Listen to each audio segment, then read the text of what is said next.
Okay, good morning to everyone. Good morning to our panelists and good morning to the participants of this three-day webinar series. We are on our third and last day of the webinar series organized by the University of the Philippines in partnership with the National Quincentennial Committee, entitled University of the Philippines Quincentennial Webinar for Teachers with the theme Gahom sa Buot, Tindig at Pamana ng Bayan. So again, like what I mentioned, this is our third and last day, the first of the two sessions for the day. And today is November 26, 2021. We are being live streamed at the Facebook page of the UP Department of History, the Facebook pages of the UP System, UP Diliman, the Department of Education, and the Facebook page of the Quincentennial Committee. We are also being live streamed at the YouTube channel of the UP Department of History. So we are on our session 5 with the title Pagtatatag ng Bansa sa Diwa ng Sinaunang Bayan. We have 4 speakers for this roster, for our roster of this session. To begin our session, let us call on our first speaker. Our first speaker is Dr. Lars Raymond C. Ubaldo. Si Lars Raymond C. Ubaldo ay Associate Professor sa Departamento ng Kasaysayan ng Pamantasang de la Salle. Natamo niya ang kanyang BA, MA at PhD sa kasaysayan mula sa Universidad ng Pilipinas, Diliman. Kasalukuyan din siyang kasapi ng National Committee on Historical Research ng National Commission for the Culture and the Arts. Dati siyang pangulo ng Asosasyon ng mga Dalubhasang may hilig at interes sa kasaysayan ng Pilipinas o ADHICA mula 2011 hanggang 2013. Kabilang sa kanyang sinasaliksik ang kasaysayang pampuok, pangkalinangan at panlipunan. Bukod sa pagtuturo at pananaliksik, nagsusulat din siya ng mga batayang aklat sa elementary at high school. Ang kanyang aklat na Munudi, ang Panday na Ifugao bilang tagapag-ingat ng taal na kaalaman ay inilimbag ng Cordillera Study Center ng Universidad ng Pilipinas, Baguio noong 2016.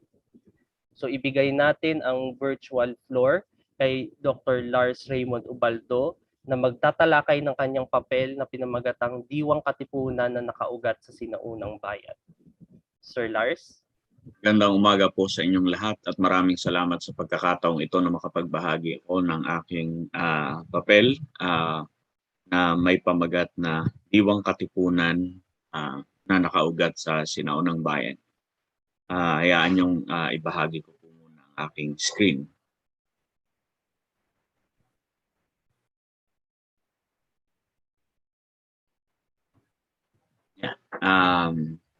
Ang paksa ng aking papel, katulad ng nabanggit na, ay ang Diwang Katipunan na nakaugat sa Sinaunang Bayan. Gaano ba kahalaga yung Sinaunang Bayan para sa Katipunan at paano ito nunawa sa tradisyong mapaghimagsik?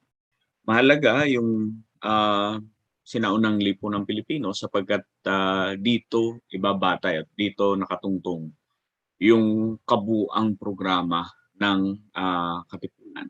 Mahalaga ito para sa formulasyon ng kanilang pagkilos, ng kanilang tunguhin, at maging sa kanilang mga ginagamit na simbolo. Ang unang bahagi ng papel ay ng presentasyon ay pagtingin sa paano inunawa ng Katipunan yung Sinaunang Bayan. Siguro ang pinakamalapit para sa atin na pagbabalik dito sa kung paano ito inunawa ng Katipunan. Tingnan natin yung ritual ng pagtanggap ng bagong kasapi o yung initiation ritual ng isang bahagi ng initiation ritual ng Katipunan, mahaba yung ritual, maraming mga elemento doon, pero isang bahagi nito ay yung pagtatanong sa bagong kasapi ng 3 tanong, mahalagang tanong.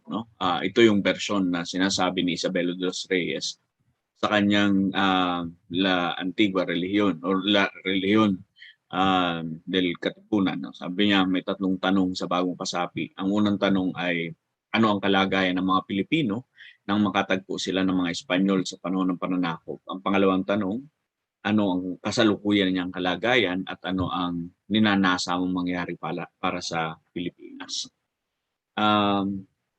May isa pang bersyon, no? Si Isabelo de los Reyes sa kanya ring aklat na La Sensacional Memoria sobre la Revolución Filipina. Parehong taon, 1899 din inilimbag. Ganun din, anong kalagayan ng tagpuan ng mga Espanyol, ang Katagalugan ng panahon ng pananakop, sa anong kalagayan siya matatagpuan ngayon, anong hinaharap ang naghihintay sa kanya. Dapat unawain natin yung konsepto ng Katagalugan dito sa Katipunan. Malinaw na ito ay tumutukoy doon sa kabuuan ng Pilipinas, kabuuan ng bansa. Yung isa pa, no? May version din na nilimbag si Professor Teodoro Agoncillo sa kanyang Revolt of the Masses. Ito yung talagang formularyo na sinasagot, ito yung form na sinasagutan ng mga bagong sasabing miyembro. Tatlong tanong din, kalagayan ng Katagalugan ng unang panahon, kalagayan ngayon, kalagayan sa darating na panahon. May mas komplikadong pagtatanong, no? Batay sa saliksik na ginawa ni Jim Richardson. Ang tawag doon sa kabuuan ng ritual, pinangalanan niya dito, no, pagbubukas ng karurukan, no, ng kataas-taasan na kagalang-galangan ng mga anak ng bayan. Mas marami yung mga tanong dito, pero essentially yung tatlong bahagi pa rin, no? Yung tatlong tanong pa rin bago dumating ang mga Espanyol, panahon ng pananakop at pagkatapos. So dito, merong 7 tanong, no?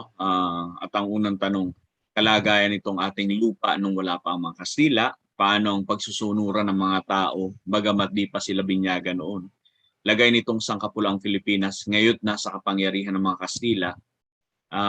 Tapos paano ngayon ang pagsusunuran ng Tagalog sa kapwa Tagalog? Paano naman ang pagsunod ng Tagalog sa mga Kastila?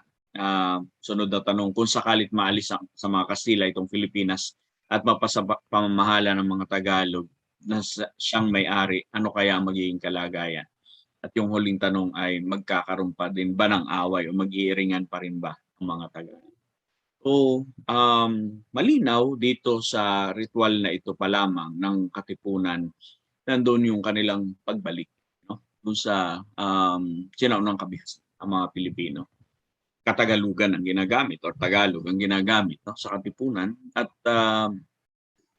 mahalaga ang yuktong ito sapagkat ilalatag nila na ito ang tungtungan nung kanilang paghihimagsik, no? Dito nakabatay yung kanilang agenda, yung kanilang ninanasa nilang ibalik na kalayaan.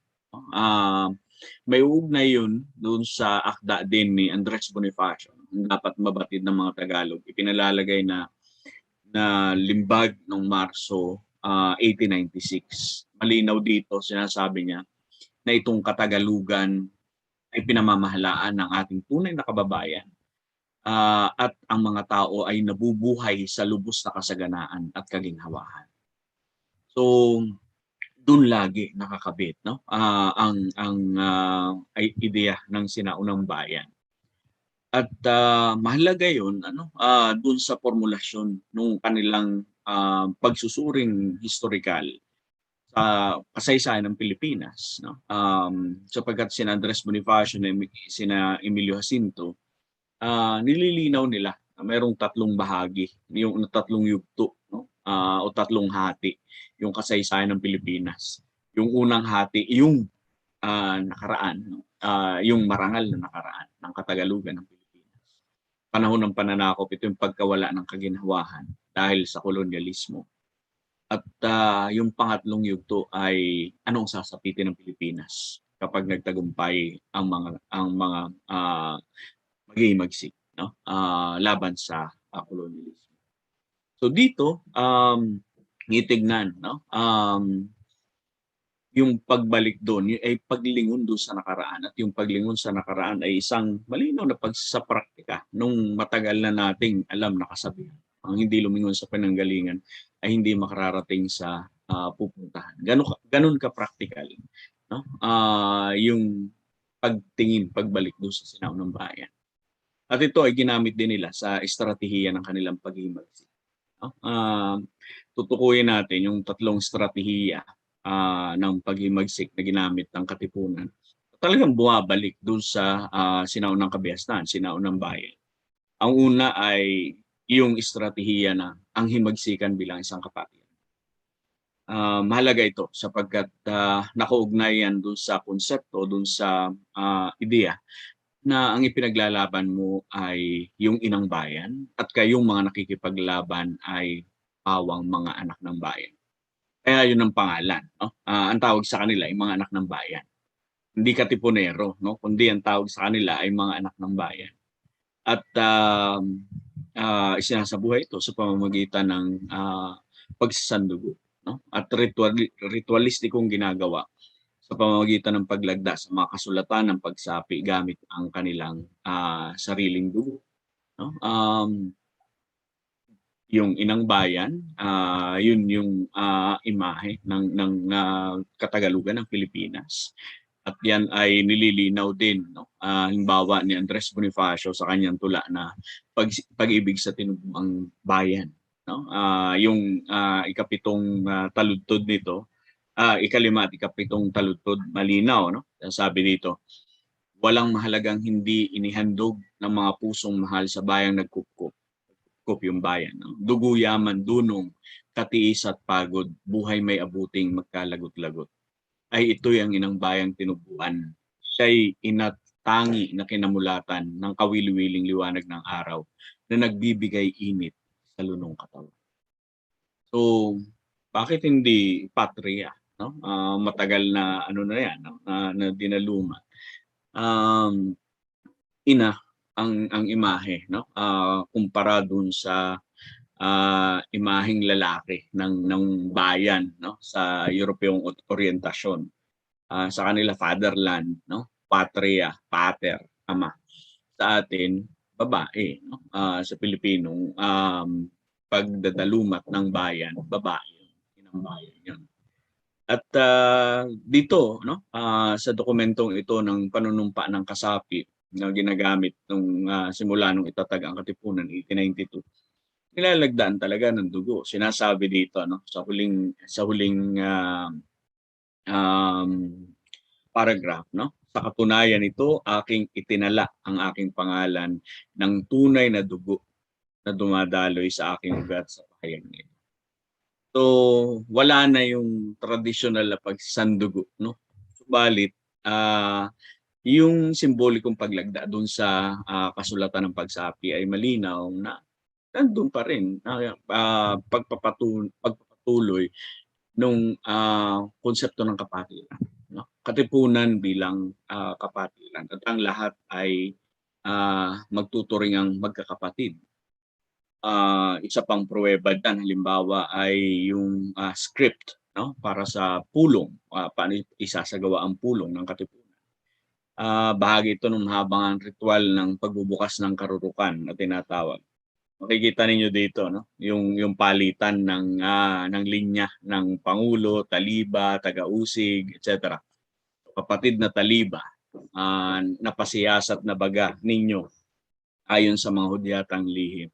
Ang kaharap ay pawang mga kapatid. Ibig sabihin, bahagi ito nung sekretong oryentasyon ng Katipunan nung nagsisimula pa lamang. At ang kinakailangang dumadalo lamang sa pulong at nakikibahagi sa kanilang mga gawain ay mga itinuturing nilang kapatid, no? sa kilusan. So, sa sinaunang lipunang Pilipino, mahalaga yung konsepto ng kapatid. Diyan nabubuo yung lipunan. No? Mula dun sa salitang ugat na patid or putol. Naputol mula sa isang pusod ng ina. At sa kaso ng Katipunan ay yung kapatiran, para pawang ang pusod ninyo ay naputol mula sa isang pusod. Yun ay pusod ng inang bayan. Nagmula kayo sa isang sinapupunan, katulad halimbawa kanina ng sinipin nating tula ni Andres Bonifacio, no? Pag-ibig sa tinubuang bayan, sinapupunan, pareho kayo nagmula sa sinapupunan ng bayan.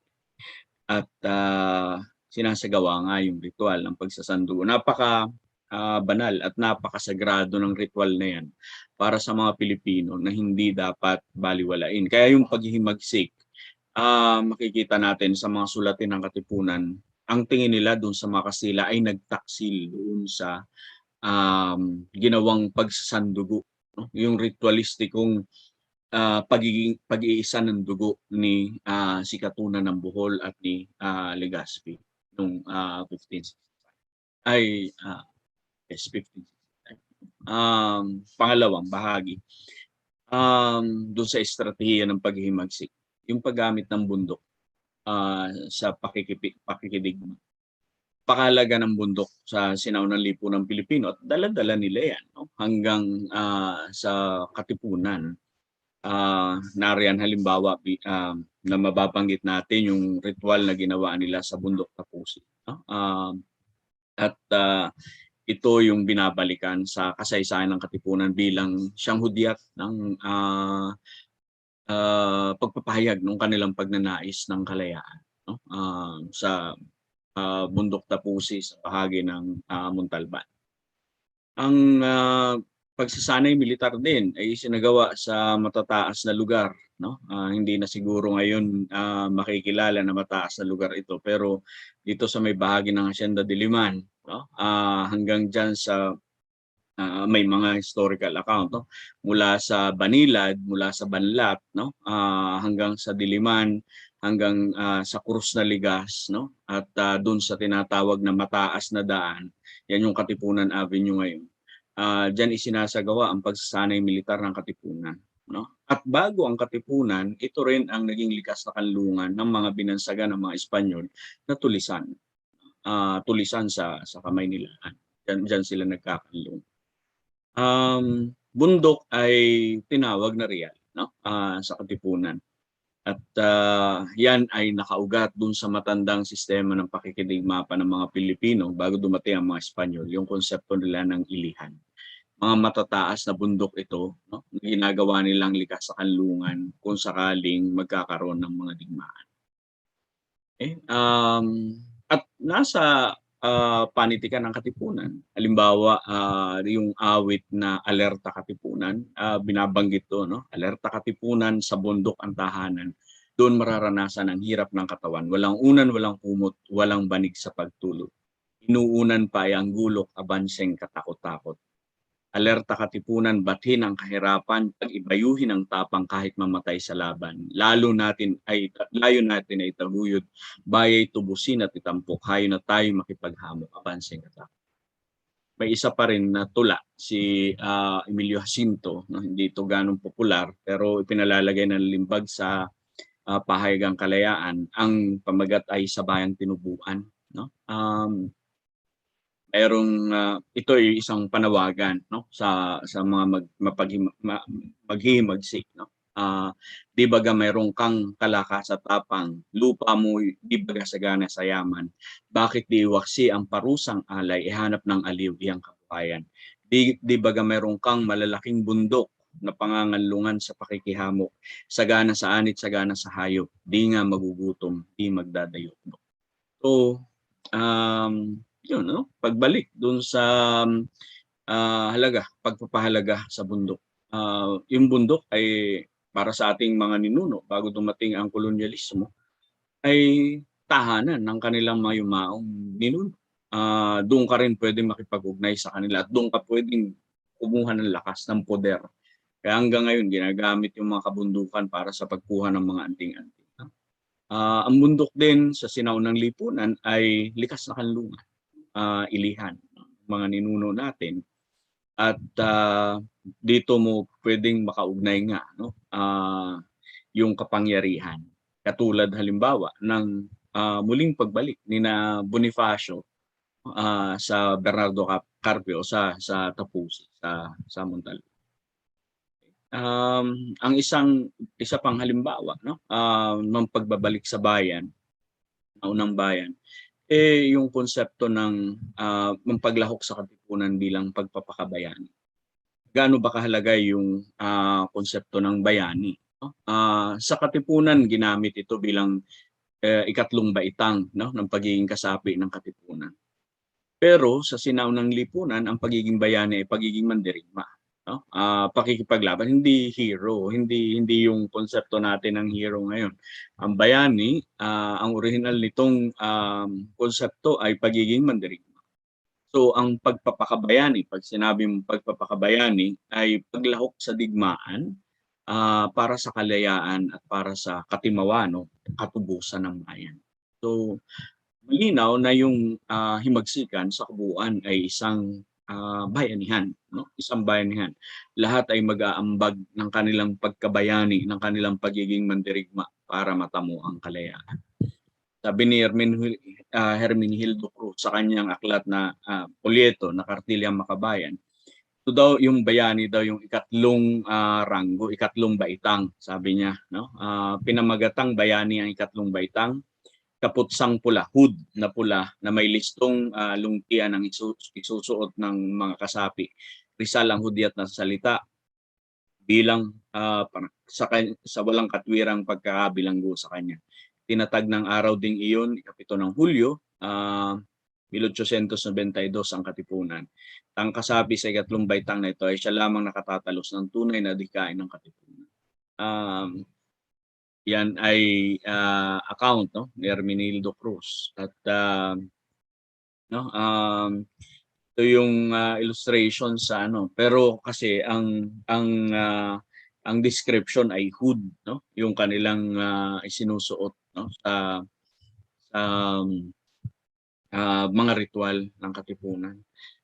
So paano nila iniuugnay ito sa sinaunang bayan? Mandirigma, nabanggit na natin kanina, no? Yung original na konsepto ng bayani. Sa mga epiko, mandirigma din, no? Yung mga bayani. Kaya nung ginamit ito sa katipunan, bagamat simboliko na lamang, no? Na pagbalik, no? Doon sa konsepto ng bayani.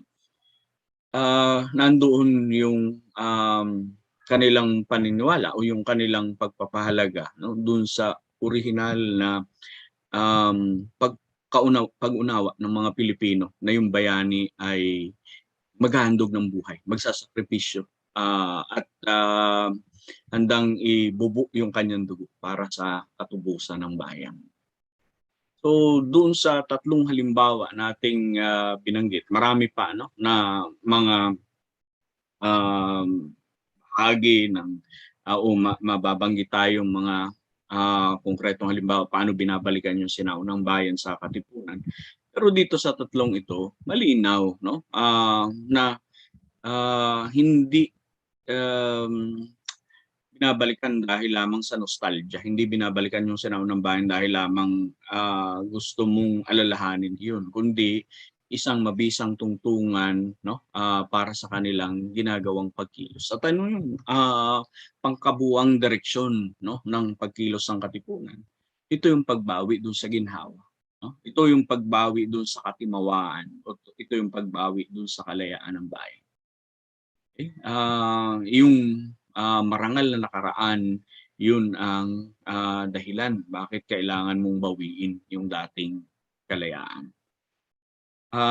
Doon sa mga maagang mga kasulatan ng katipunan, malinaw pa rin natin ito makikita. Halimbawa, si Emilio Jacinto doon sa kanyang kartilya, no, ng katipunan, o yung may mahabang pamagat na Katipunan ng mga anak ng bayan sa may nasang makisanib sa katipunan ito.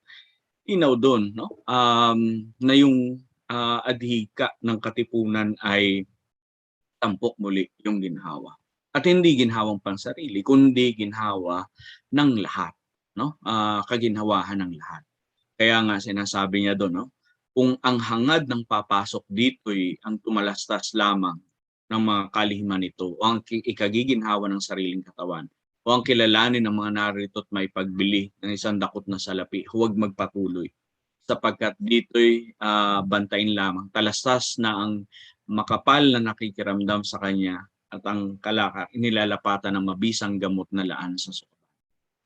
Kung ang hangad ng papasok dito ang siya'y abuluyan o ang ginhawat malayaw na katahimikan ng katawan, huwag magpatuloy sapagkat mabigat ang katungkulan matatagpuan gaya ng pagtatanggol sa mga naaapi at madaluhong na pag-uusig sa lahat ng mga kasamaan.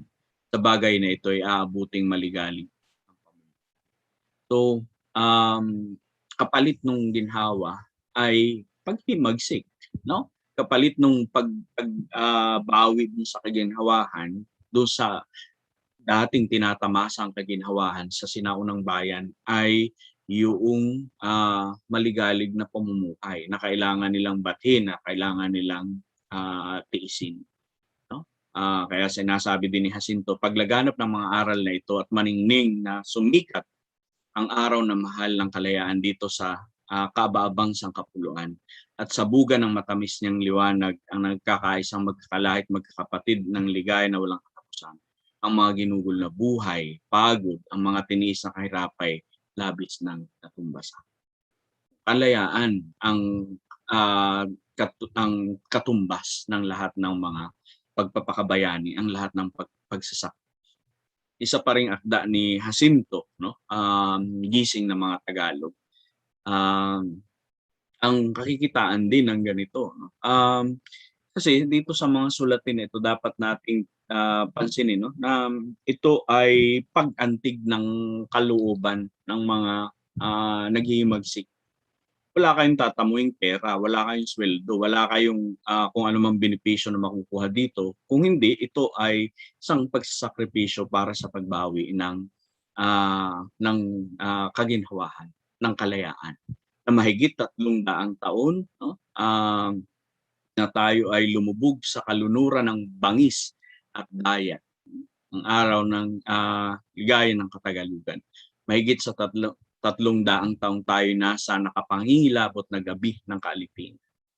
So, kaya kailangang pag-isahin ang lakas. No? Pag-imagsik yun, pagsasama-sama ng lakas para matamo yung ating kaginhawa. No? Inaantig yung kalooban para maghimagsik. Sabi dito, saan napatungo ang dugo ni Kalipulaco, ang masiglang hari sa Mactan, yaong pinatay niya ang lilong si Magallanes, at saan na doon ang matibay na puso sa Iman? Ano ang inyong hinihintay? Hinihintay ba ninyo na sila'y maawa sa inyo, ibigay ang awang ito na uukol sa inyong matuwid? Hinihintay ninyong gawin ang lahat ng ito, silang nabubuhay dahil sa kayo'y namamatay? Silang nasa ginhawa dahil kayo nasa hirap? Sila ang Panginoon dahil kayo alipin? Hayo ng mga Tagalog, kayo ay gumising at magkaisa. Sa pang-akda, yung kay Andres Bonifacio, nang dapat mabatid ng mga Tagalog. So, sabi dito, itinuturo ng katwiran na huwag nating sayangin ang panahon sa ipinapangakong kaginhawaan na hindi darating at hindi mangyayari. So, huwag nang asahan, no? Yung mga Espanyol. Sa halip, tayo ay mga kaisang loob at mga kaisang isip at tayo ay mga kaisang lakas, no? Magkakalakas na maihanap ang naghaharing kasamaan sa bayan. May isa pa, no? Nakda si Bonifacio tungkol doon sa pagbawi pa rin ng kalayaan at doon sa pagsasakripisyo para sa pagbawing ito. Sabi niya, sa inyong pamimiyap is mangyaring abutin ang kayo'y tanghaling bangkay sa gitna ng parang ng pakikitig. Ngunit ito'y isang kapurihang inyong may pagmamalaki sa ating bayan, sa ating lahi at sa ating angkan. Dapat naman inyong mabatid ang kadahilan ng ating paggugulang buhay ay mahalaga sa loob.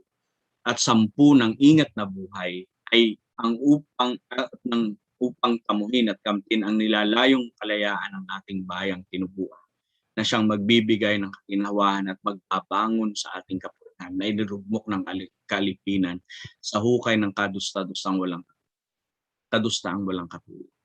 Kaya mga kapatid, igayak ang loob sa pakikipaglaban at pasahan ang pagtatagumpay. Huwag tayong makipaghamok sa kaibigan lamang na pumatay at salip sa pagtatanggol ng kalayaan ng ating bayan at abutin sa mahigpit na maihiyaw ng buong lakas na mabuhay ang haring bayang Tagalugan. So, yun, pinabalikan, no? Yung sinaunang lipunan. At yun yung nakaraang panahon ng aliw. Sa tula ni Bonifacio, sabi niya, ang nakaraang panahon ng aliw, yun yung sinaunang lipunan, sinaunang bayan. Ang inaasahang araw na darating ng paglaya, no? Pagkatimawa ng mga alipin, liban pa sa bayan saan tatanghay. Sabi niya, dito rin sa tulang ito, no? Ayon na nga kayong nangabuhay sa pag-asang lubos ng kaginhawahan at walang tinamo kundi kapaitan, hayon at ibigin ang naabang bayan. Kayong mga dukhang walang tanging palad kung hindi ang mabuhay sa dalit at hirap. Ampunin ang bayan kung ang nasa ay lunas, pagkat ginhawan niya ay ginhawan. So hindi pa sariling ginhawa ang paghihimagsik, kung hindi ito ay ginhawa ng lahat. Ano natin lalagumin? Oras na lamang. Ilang minuto na lamang. Magkakaugnay ang kalayaan at ginhawa. Pagkatinignan natin. At ito ay yung binabalikan, yung panahon bago ang kolonyalismo. Yun ang tinatamasang ginhawa. At ang himagsikan, ang paraan para bawiin ang marangal na nakaraan na yan, ang nakaraang panahon ng aliw. Yan ang itatanghal sa bayan, ang katimawahan at ang kalayaan ng bayan. At kailanman sa himagsikan hindi dapat mangibabaw ang pansariling kaginhawaan sapagkat laging nakahigit ang kapakanan ng inang bayan. So, ang sinaunang bayan ay binabalikan bilang simbolo, naging tungtungan ng panindigan. Ang sinaunang bayan ay binabalikan bilang realidad. Ito ang tinatampok at binabalikan, yung kalayaan. At ito ay ang hinihirayang nakaraan, no? Na naging batayan ng pagkilos ng katipunan. Mayroon pa rin pala, no, na isang simbolikong pagtatanghal ng katipunan na doon sa nakaraan, no? Halimbawa yung paggamit ng no, doon sa baybay na sa ating sinaunang baybayin sa mga selyo at tatak ng katipunan. Andres Bonifacio halimbawa, yung kanyang selyo sa mga watawat, no, at sa iba pang mga simbolo na ginagamit sa katipunan. Ang kanayan, no, bilang simbolo, bahagi ng ating sinaunang baybayin ay nangangahulugang katipunan at kalayaan. Yan ang isinusulong na tunguhin, no, ng himagsikan. So, simbolo man ito, subalit pagpapahalaga ito dun sa nakaraan natin na sinasabi ni Bonifacio nga na bata't matanda at 10 mga babae marunong bumasa at sumulat sa talagang pagsulat nating mga Tagalog. At ay ang panahon na yan ay ang panahon na mahal ang kasalan ng lahat. Lamang po, maraming salamat sa inyong pakikinig. Thank you very much, Professor Ubaldo, for your lecture. Okay, so now we move to our second speaker for this session.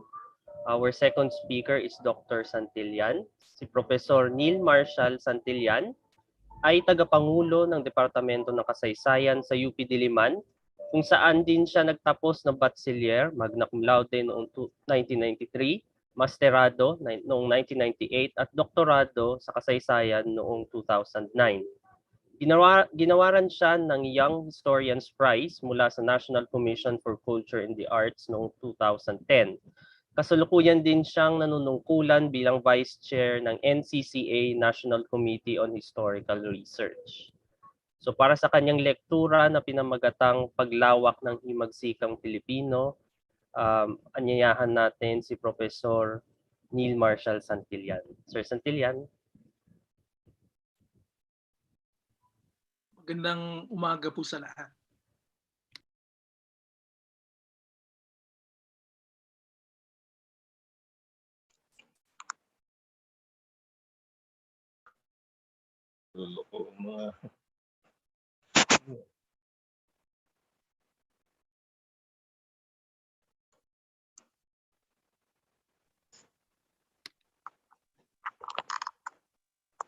Tatanong lang ako, Gio, kung nakikita na yung slides ko.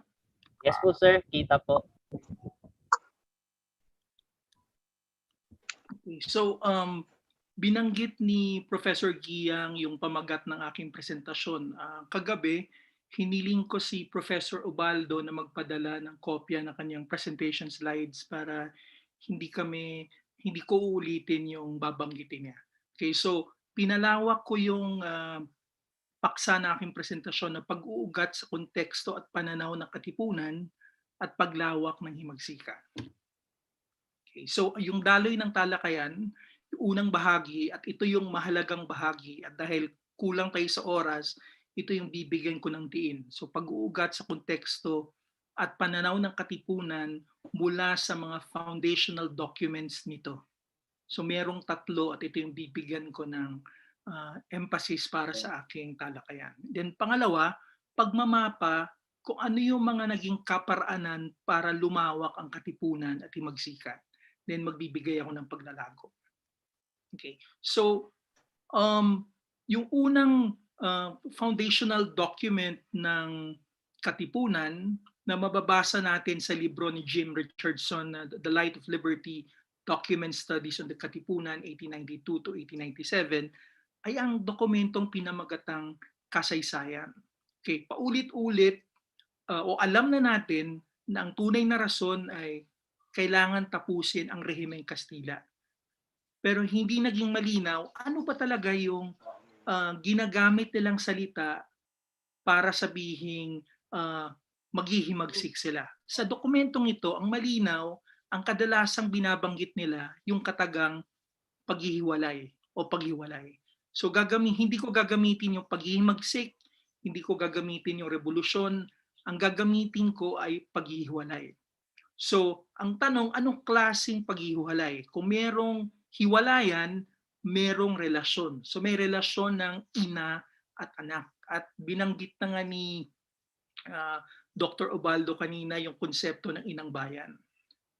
Na sa tingin ng mga katipunero, iniwan sila ng Madre Espanya at naghahanap sila ng bagong ina. Natatawagin nila sa iba't ibang dokumentong ng katipunan bilang inang bayan. So hayaan niyo akong basahin yung unang paragraphs nitong dokumentong kasaysayan. Pagsasaysay ng mga kadailanan ng paghiwalay ng kapuluang ito sa nag-aangking ina. So tinutukoy nito yung Madre Espanya. Ang umudyok sa amin na humiwalay. So inulit yung paghihiwalay. Of course, yung Ia Espanya ay ang malabis niyang ugali, matigas na loob, kataksilan at iba pang mga karumal-dumal na gawa na hindi dapat gamitin ng sinumang ina sa alinman anak gaya ng mga sumusunod. So naglista sa dokumentong kasaysayan, naglista ng 22 na kadailanan kung bakit kailangan gawin ang paghihiwalay. Yung una, yung labis na pagbubuwis. So yung pangalawa at pangatlo, hindi ko na sinama rito, ganun din. Yung una, sabi nila, meron ding bayad pag nasa industriya ka or komersyo. Pangatlo, meron ding dagdag na bayad sa adwana. So, usapin ito ng labis na pagbubuwis sa mga Pilipino. Ang susunod naman ay ang tingin nila hindi sila kasama sa pag-unlad. Na may mga kasunduan ang Espanya sa ibang mga bansa pero hindi sila nagiging bahagi kung ano man ang consequences nito. 'Di ba? Kung merong ugnayan at economic exchange yan, so gaganda ang buhay mo. Merong financial implication ito sa iyo. Pero nanatili kami sa karalitaan. Yun yung binanggit rito. Pero I think ang mahalagang bigyan diin dito, merong kamalayang global yung mga katipunero. 'Di ba yung binigyang tuon kanina ni Professor Ubaldo, umuugat sila sa nakaraan, umuugat sila sa kabiasnan, pero dito sinasabi merong kamalayang global. 19th century kasi isang taon ng mga pagbabago sa iba't ibang bahagi ng mundo. At dito, may idea sila of an emerging global hegemon na yan ang Estados Unidos. Okay. Then, susunod, meron din silang komentaryo sa mga insect.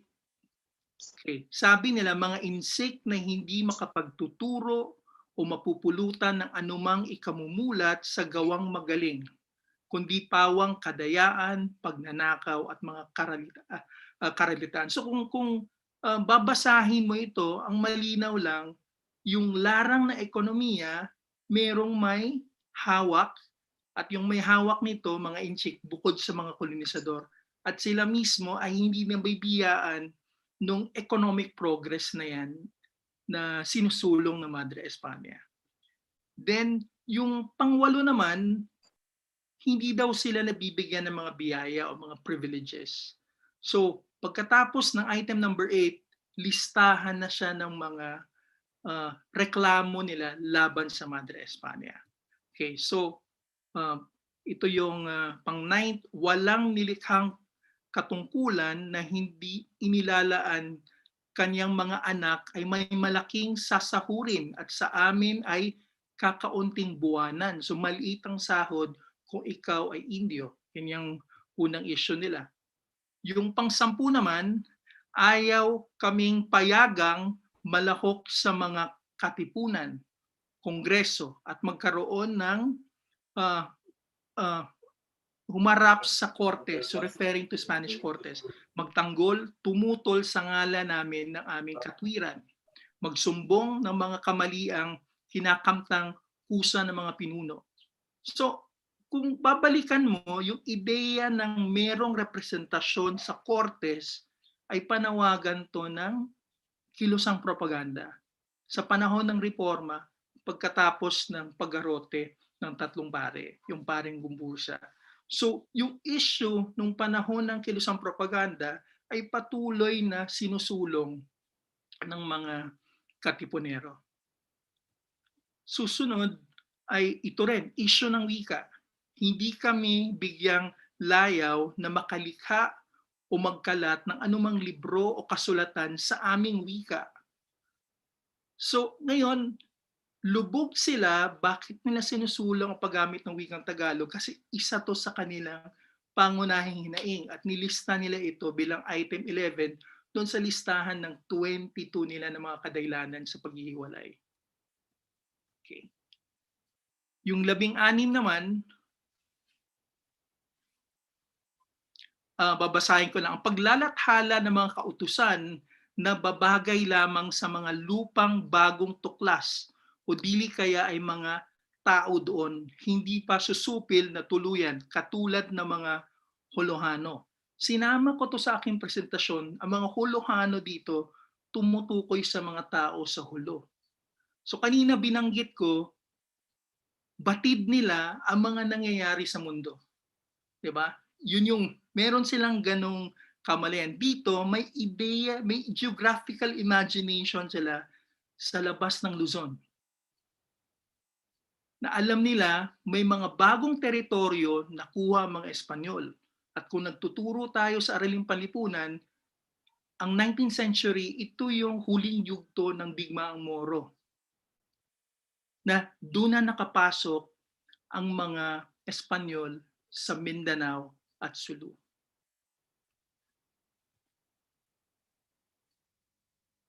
Then ito ulit ay usapin ng wika.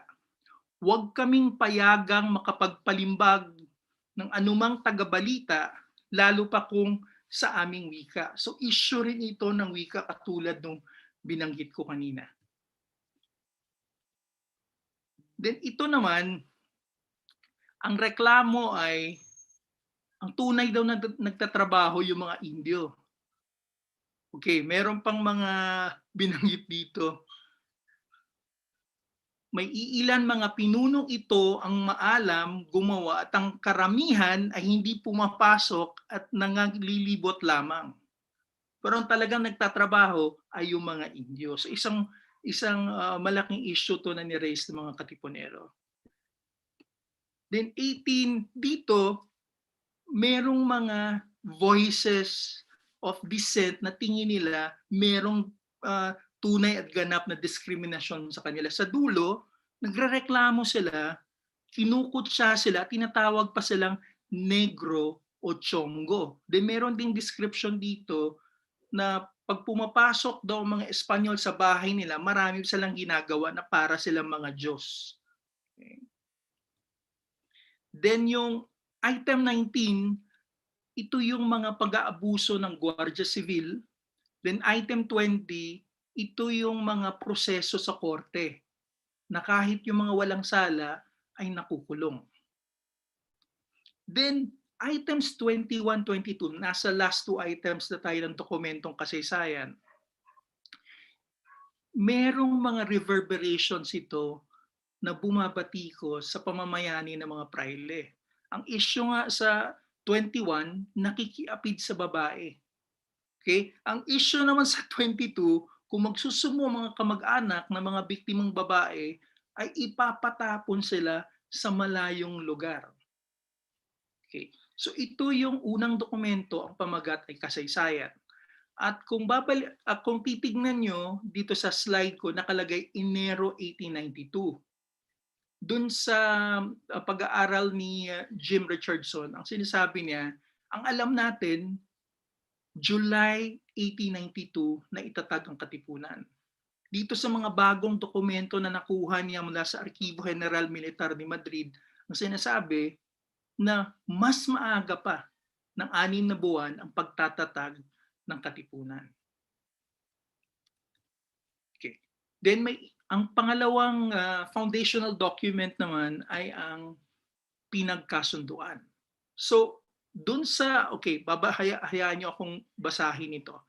Alang-alang sa mga buktot at kapusungang gawa na nakatatala sa nangungunang kasaysayan, so yung kanina na binanggit ko, mga kadailanang inahihiwalay sa nitong sangkapuluan. Umulit-ulit yung hiwalay. No? So, paulit-ulit nilang ginagamit yung salita na yun.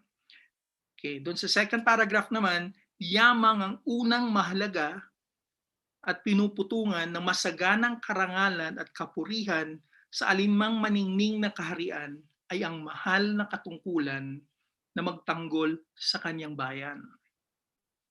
Mga pakahirap na ikagiginhawa nito, paulit-ulit na binabanggit ito ni Dr. Ubaldo. Gugulin ang dugo, sampo ng buhay sa ikararangal ng kanyang bayan. Mga kapatid at anak, okay, upang wag sakupin, lupigin at apihin ng ibang kaharian. Okay. Yung next item ay paulit-ulit rin yung salitang paghihiwalay sa kapuluan, pero dito nag-identify na siya kung ano ang tawag sa bayan. So dun sa third paragraph, yamang 300 taong mahigit ang linalakaran nitong kalunos-lunos na bayang Tagalog. Okay, kasi di ba alam natin ang tawag kadagalugan. At ang dapat mabatid ng mga Tagalog, kasi sinasabi, hindi lang mga Tagalog sa Katagalugan, alam natin, maging mga Ilocos, Bisaya at ibang lahi ay mga Tagalog din. Sinama ko rin yung una, yamang hindi inuutos ng may kapal. So yung ideya is, kasi paulit-ulit din binabanggit dahil mayroong Masonic connection ng Katipunan, hindi sila naniniwala sa Diyos. So batay dito sa pinagkasunduan, malinaw, gamit ang katwiran, kahit mayroong free will, bumabati ko sa kolonisasyong Kastila, patuloy na meron silang pagpapahalaga sa poong may kapal. Okay. Okay. So ito yung huling dalawang paragraphs ng dokumentong pinagkasunduan. So hayaan niyo pong basahin ko ang mga ito. Sa pagganap ng aming mga ipinangusap at pinagkasunduan ay nanumpa kami na sa harap nitong kagalang-galang na katas-taasang katipunan sa kanya dahil sa aming bayan, sa kanyang mga sugat na aming dinaramdam, sa kanyang ikagiginhawa at sa kami ay nag-aasang mahal na ipagtanggol at gagawing mapilit anumang mangyari na siya ay magsarili at maghiwalay. Okay? At di namin papayagang malupig pang muli ng may hahawak ngayon at ng iba pang kaharian na mga has lumupig. At sa ganitong banal na hangad ay aming isinasagot sa pagganap ang aming katawan, buhay, at mga kayamanang hinahawakan at hahawakan pa. Okay, so sumusumpa, so yun yung huling paragraph ng dokumentong ito na nanunumpa yung mga bahagi ng katipunan. Okay. Then, yung pangatlong foundational document, ang pamagat ay mga dakilang kautusan. Okay, so tulad ng sinabi ko, inulit nila yung salitang hiwalay, paghiwalay. So, doon sa second paragraph, okay, nakalagay dito, isinasaysay na ang mga kapuluang ito, so sangkapuluan, ang archipelago, ay humihiwalay, magbuhat sa araw na ito at walang kinikilala at kikilalanin pangpuno at makapangyayari kundi itong kataas-taas ang katipunan. Okay. So, meron din akong, ito, sinama ko, merong 18 ito ng mga kautusan. Yung pangatlo ay merong pagtukoy kung ano yung pangalan ng may katungkulan. So, tinukoy dito na Pangulo. At binanggit rin may mga tawag na bahagi ng kilusan, tinatawag silang pulutong. Okay. Then sa susunod na slide, binigyang halaga yung pagpili ng mga leader at binibigyang halagang pagbibigay ng otonomiya dun sa or sariling galaw na may free will mga leader. Okay? So dun yun sa panglima. Then pang-anim, halal, maghalal. Yung salitang maghalal sa dokumentong mga dakilang kautusan ay paulit-ulit na binabanggit. Para pumili ng leader, nandyan yung kaparaanan ng eleksyon o paghalal. Paulit-ulit na binabanggit yan dito sa dokumentong ito. Okay. Then, gusto ko ring ibahagi, kasi paulit-ulit rin yung salitang kapuluan. Okay. So, ang tanong, ano bang geographical imagination ng mga Katipunero? Isa sa mga lumang dokumento ng Katipunan ay noong September 1892. Okay. So, ano yung nakasulat dito? Pag talaga sa isang Katipunero na ang pangalan ay Restituto Javier. Okay? Anong inata sa kanya? Sa lupang Mindanao, siyang maging pinagkakatawan nitong mataas na at pinahuntungang maghasik ng binhing pinakakalat. So siya yung inatasan na magbahagi o magkalat ng mga adikain ng Katipunan. So yung dokumentong ito na mula sa koleksyon ni Emmanuel Encarnacion, sinama rin sa akda ni Jim Richardson, ay September 1892. So kung babalikan mo, isa to sa mga naunang dokumento. Kanina, di ba, binanggit nila yung mga Huluano doon sa kasaysayan na mayroong mga bagong teritoryo kinukuha mga Espanyol. Okay? Dito naman, sa isa pang dokumento, binanggit rin ng Mindanao at nagtatalaga sila ng tao na kailangan nilang ipadala sa Mindanao. Okay. Ngayon, anong profile ni Javier? Katulad ni Bonifacio, nagtrabaho rin siya sa Fresel. So, isa siyang kumpanyang Europeo na nasa, let's say, cement, tile, and brick. Yun yung mga kalakal nila. So, inisip, ang sinabi lang ni Richardson, posible na merong operations yung kumpanya sa Mindanao at dahil doon, baka yun yung rason binigyan siya ng appointment ni Bonifacio. Kasi ang signatory nito ay May Pag-asa at Pinkian. So si Andres Bonifacio at si Jacinto. May Pag-asa, May Pag-asa, si Bonifacio. Next. Okay. Ito naman, sa akin, importante siyang dokumento. Sulat ito ni Bonifacio kay Mariano Alvarez, sa kapatid na mainam Pangulo at sa kapatid na kidlat ng apoy punong hukbo ng Sangguniang Mandiwang. Ang sulat ay para sa pamilya Alvarez, namumuno ng Sangguniang Mandiwang. Sa dokumentong ito, ang yung naka-highlight is nag-uulat siya na meron siyang kinausap na Hapon para maging source ng mga armas para sa Katipunan. Importante para sa akin to kasi kanina sabi ko yung kamalayang pambansa na yung geographical imagination sobrang lawak na ngayon meron silang plano, kailangan mong pumunta ng Mindanao at i-introduce ang Katipunan doon. At maging doon sa kasaysayan, binanggit rin yung mga Holoano. Ito naman ay merong kamalayang global yung mga Katipunero. Pakikipag-ugnayan sa mga Hapon, yung ideya na dapat sa Katipunan documents, malinaw na gusto nilang may presensya sila sa Hong Kong.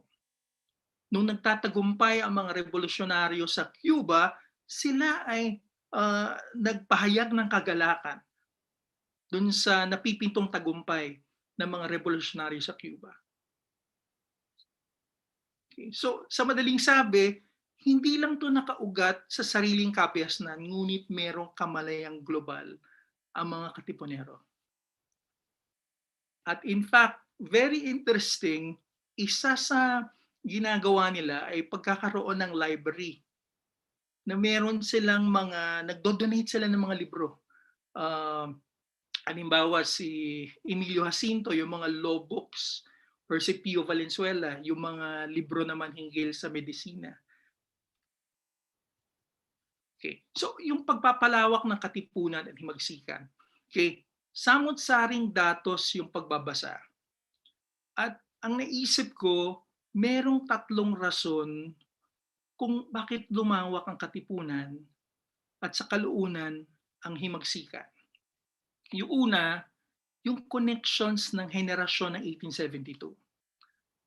Sa pag-aaral ni Jim Richardson, marami sa founding members ng Katipunan ay membro rin ng La Liga Filipina. At yung mga membro na yon, karamihan sa kanila ay mga Mason. Okay. So, kung tatawagin natin yan na henerasyon ng 1872, sila ay natural market para sa Katipunan at sa himagsikan. Kasi yung ideya na hindi nagtagumpay ang kilusang propaganda, pero merong hangarin na dapat magkapantay-pantay at binago nga ng Katipunan na separatismo ang panawagan natin pagtatapos ng rehimen. Merong natural market na sasama sa Katipunan. Yun yung una. Okay, gawin natin pangatlo yung kamatayan ni Jose Rizal. Kasi bago pa kamatay ni Jose Rizal, meron na ito. Network ng kamag-anakan, magkaklase, at may kulang to, magkatrabaho. Okay. So halimbawa, sa work ni Rosario Cortez sa Pangasinan, ang discussion niya ng Katipunan ay sabi niya, ang mahalagang ugnayan is si Daniel Maramba. Sino si Daniel Maramba? Siya ay kamag-anak ni Valentin Diaz. Okay. Dahil magkamag-anak sila ni Valentin Diaz, naging Katipunero si Maramba.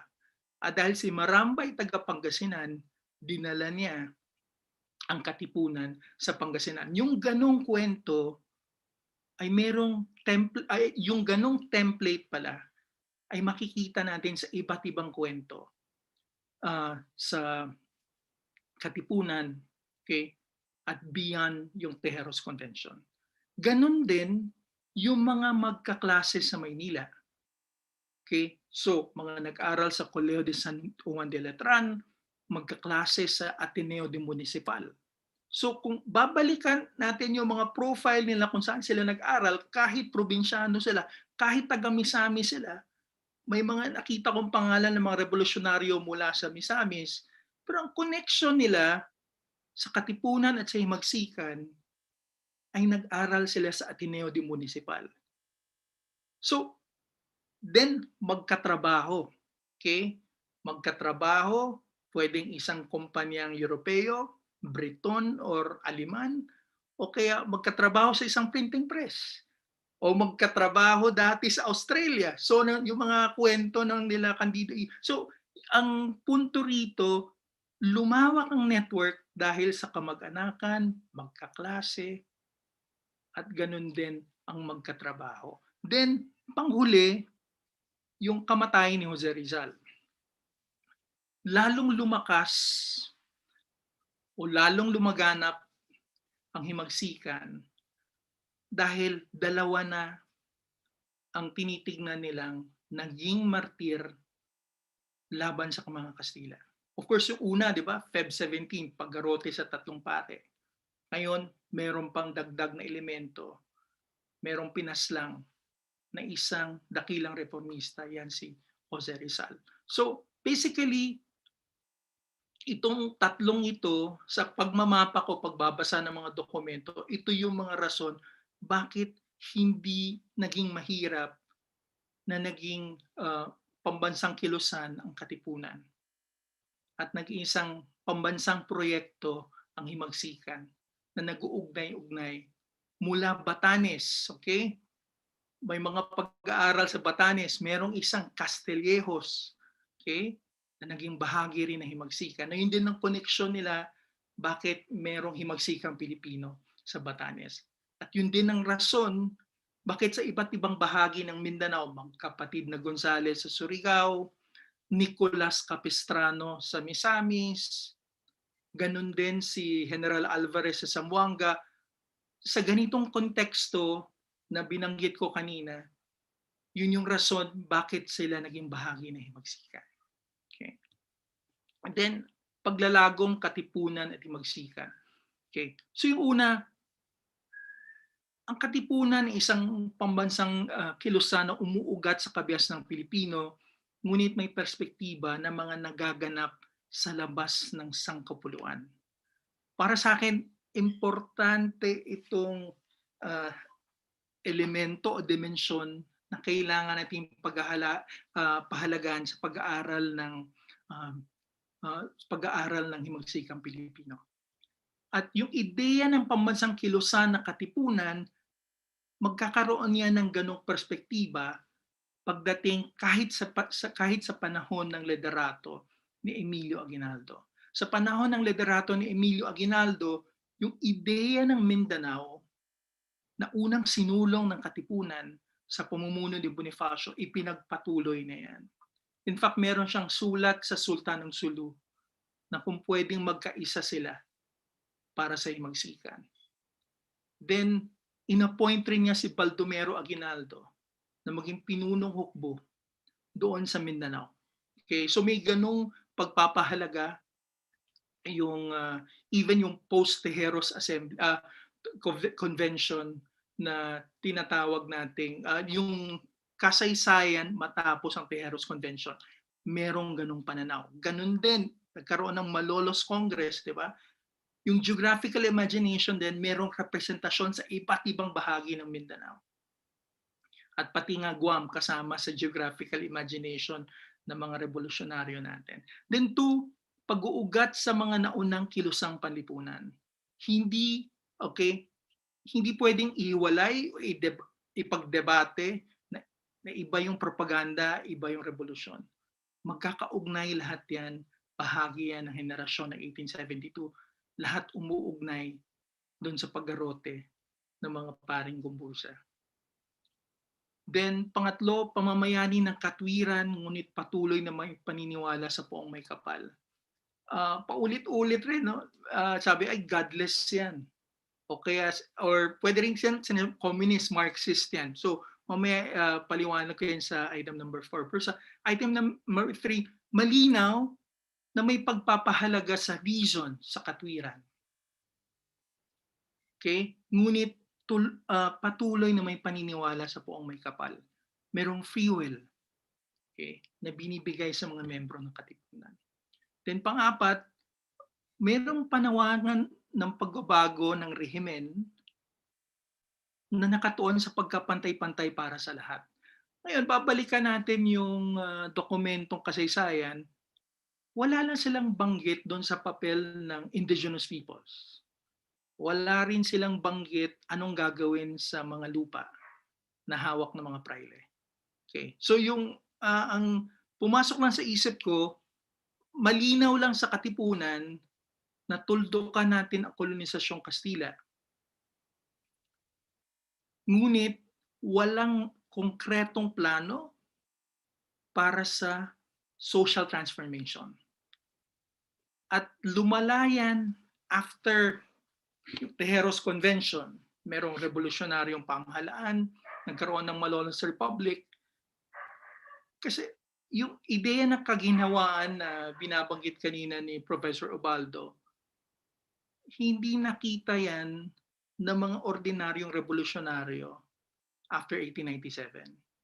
In fact, sa pag-aaral ni Dr. Guerrero sa Luzon at War, ang lumilitaw na mga issue is, ang issue is walang pagkapantay-pantay at nararanasan namin ang mga pang-aabuso ng mga military leaders. Okay? Merong mga grupong milenaryo, ang sabi nila na baka ang panawagan ay yung mga mayayaman ay maghihirap na rin, ang mga mahirap ay dapat maging mayaman na rin. So merong ganung may isang grupong milenaryo na ganun ang pagtingin. So ang gusto ko lang sabihin is sa tingin ng mga ordinaryong revolusyonaryo, naging repressive mismo yung bahagi ng revolusyon. Kasi maging sa pag-aaral to ni Dr. Guerrero, ay nag-exact rin siya ng mga buwis sa mga ordinaryong revolusyonaryo, sa mga ordinaryong Pilipino, at parang tingin nila, pumalit lamang itong revolutionary government doon sa colonial government na nilalabanan natin. Okay. So, ang binabanggit ko lang dito sa item number 4, malinaw na merong panawagan ng pagbabago ng rehimen. Pero hindi ito nagbunsod sa social transformation ng mga tao na nasa laylayan. Doon lang po ako magtatapos. Maraming salamat po sa pakikinig. Thank you very much, Dr. Santillan, for your very interesting lecture. Okay, now for our third speaker for this session, we have Dr. Marianela B. Florendo. Dr. Florendo is Professor of History and currently Chair of the Department of History and Philosophy at the College of Social Sciences, University of the Philippines, Baguio. She holds a PhD in Philippine Studies with concentrations in History, Sociology, and Anthropology, which she obtained from the College of Social Sciences and Philosophy at the University of the Philippines, Diliman in 1992. Her dissertation is entitled Cordillera Resistances to Assimilation, a Historical Interpretation. She was a Fulbright Scholar in Residence from 2016 to 2017 at the University of Memphis-Lambuth, Jackson, Tennessee, in the United States of America, and a Senior Fulbright Fellow in 2008 at the Department of History and Center for Southeast Asian Studies at the University of Michigan in Ann Arbor. Professor Florendo was the head of the Executive Council of the NCCA National Committee for Historical Research from 2011 to 2013. She also served as Vice Chancellor for Academic Affairs of UP Baguio from 2002 to 2009. She is a member of the Honor Society of Phi Kappa Phi University of Philippines chapter and co-president and lifetime member of the Philippine National Historical Society. Professor Florendo's research interests include social history, Cordillera and Northern Luzon regional history, ethnohistories, Southeast Asian historiographies, and comparative histories of Asian indigenous peoples. For her lecture entitled Rethinking Hispanization and Cordillera Resistances, let us all welcome Professor Marianela B. Florendo.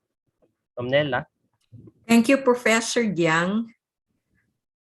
Naimbag nga bigat yu amin from UP Baguio and from the Cordillera.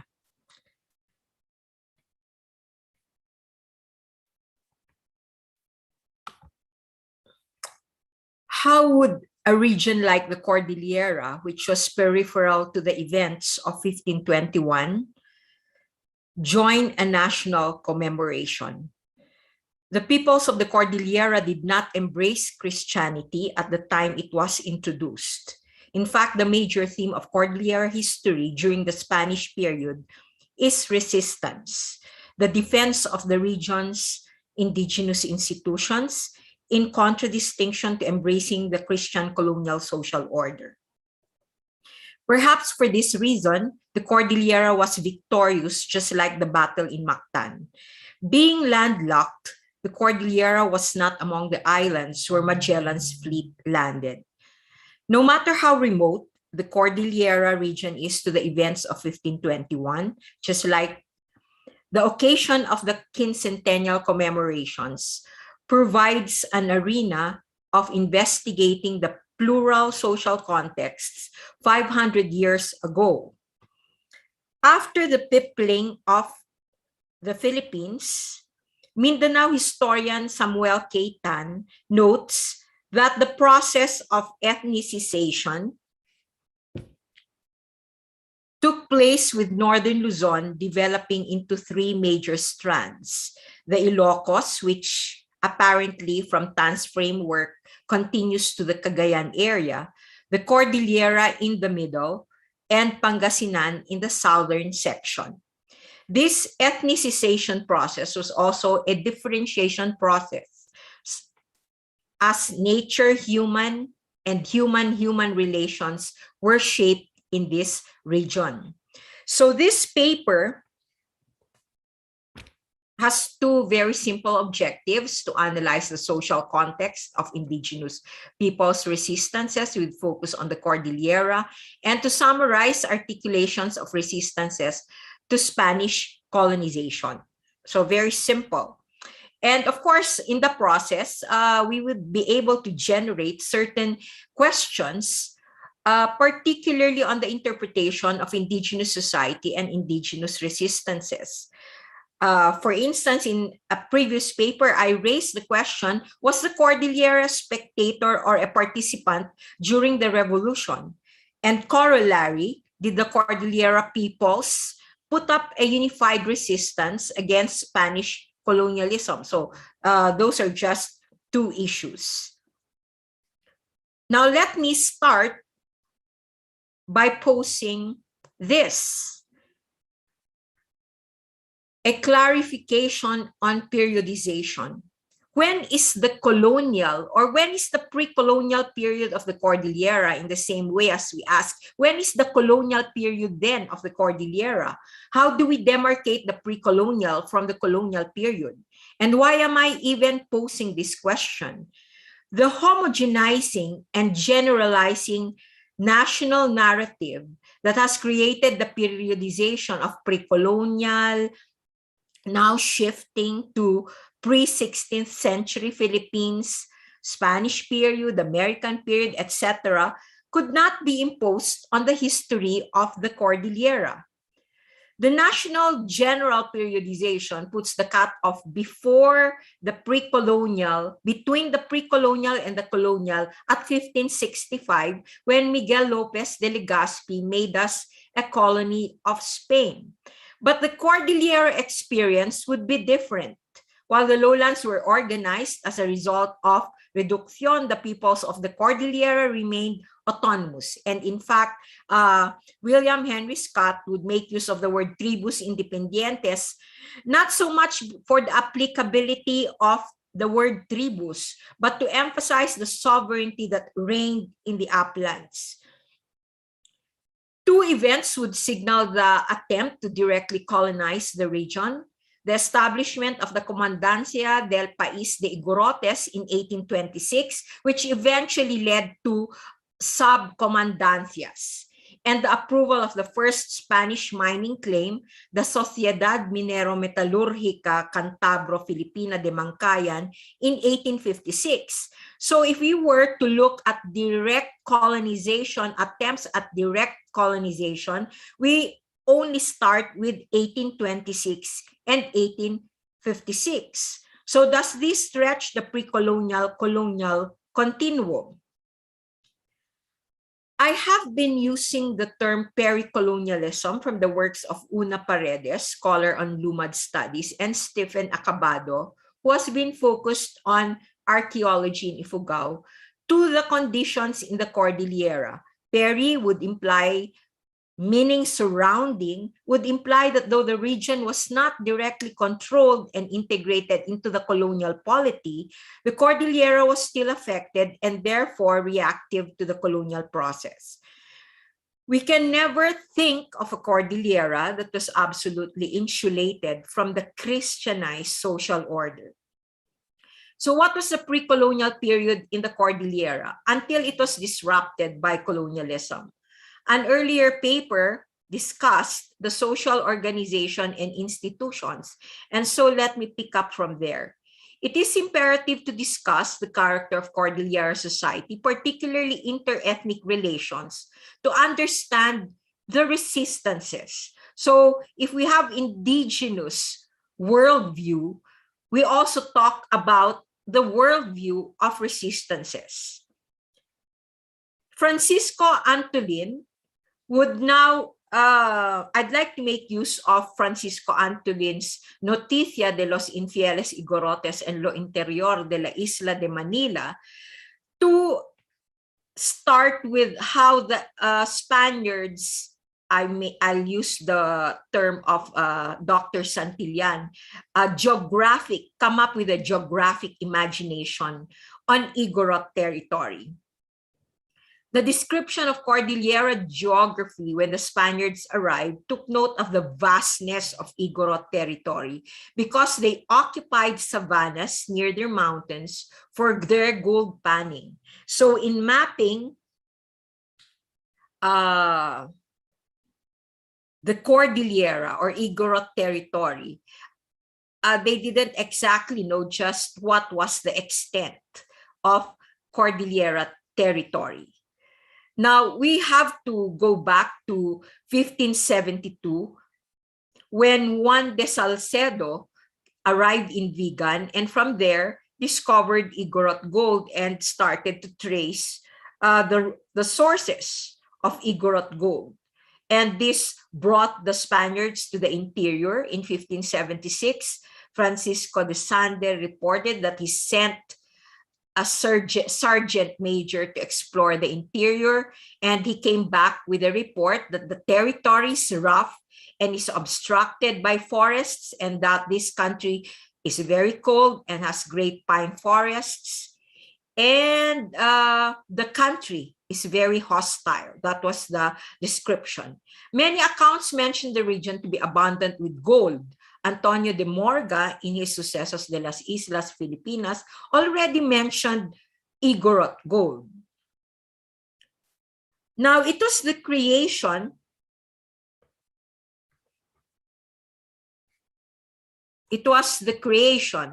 of the Archbishopric of Nueva Segovia with its seat in Lalo in 1583, which made Spanish presence official in the region.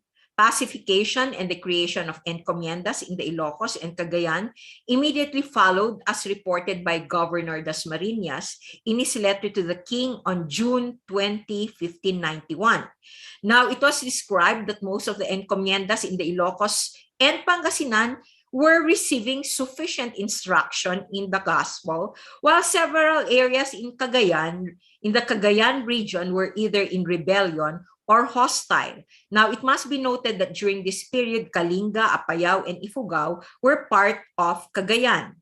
Entries in bundles of cedularios from 1552 to 1630 insinuate the failure of tribute collection and reduction in these areas, and Dasmariñas' letter to the king confirmed the situation.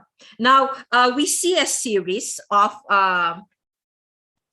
so reduction came from both the west and from the east. The west was occupied by the Augustinians, and the east by the Dominicans. Now, along, of course, with the establishment of mission centers, many expeditions were launched in order to discover the Igorot gold, the Igorot mines. But eventually, all these expeditions were thwarted by the indigenous peoples in the Cordillera, so that at some point, the Spanish colonizers wanted to employ the concept of just wars.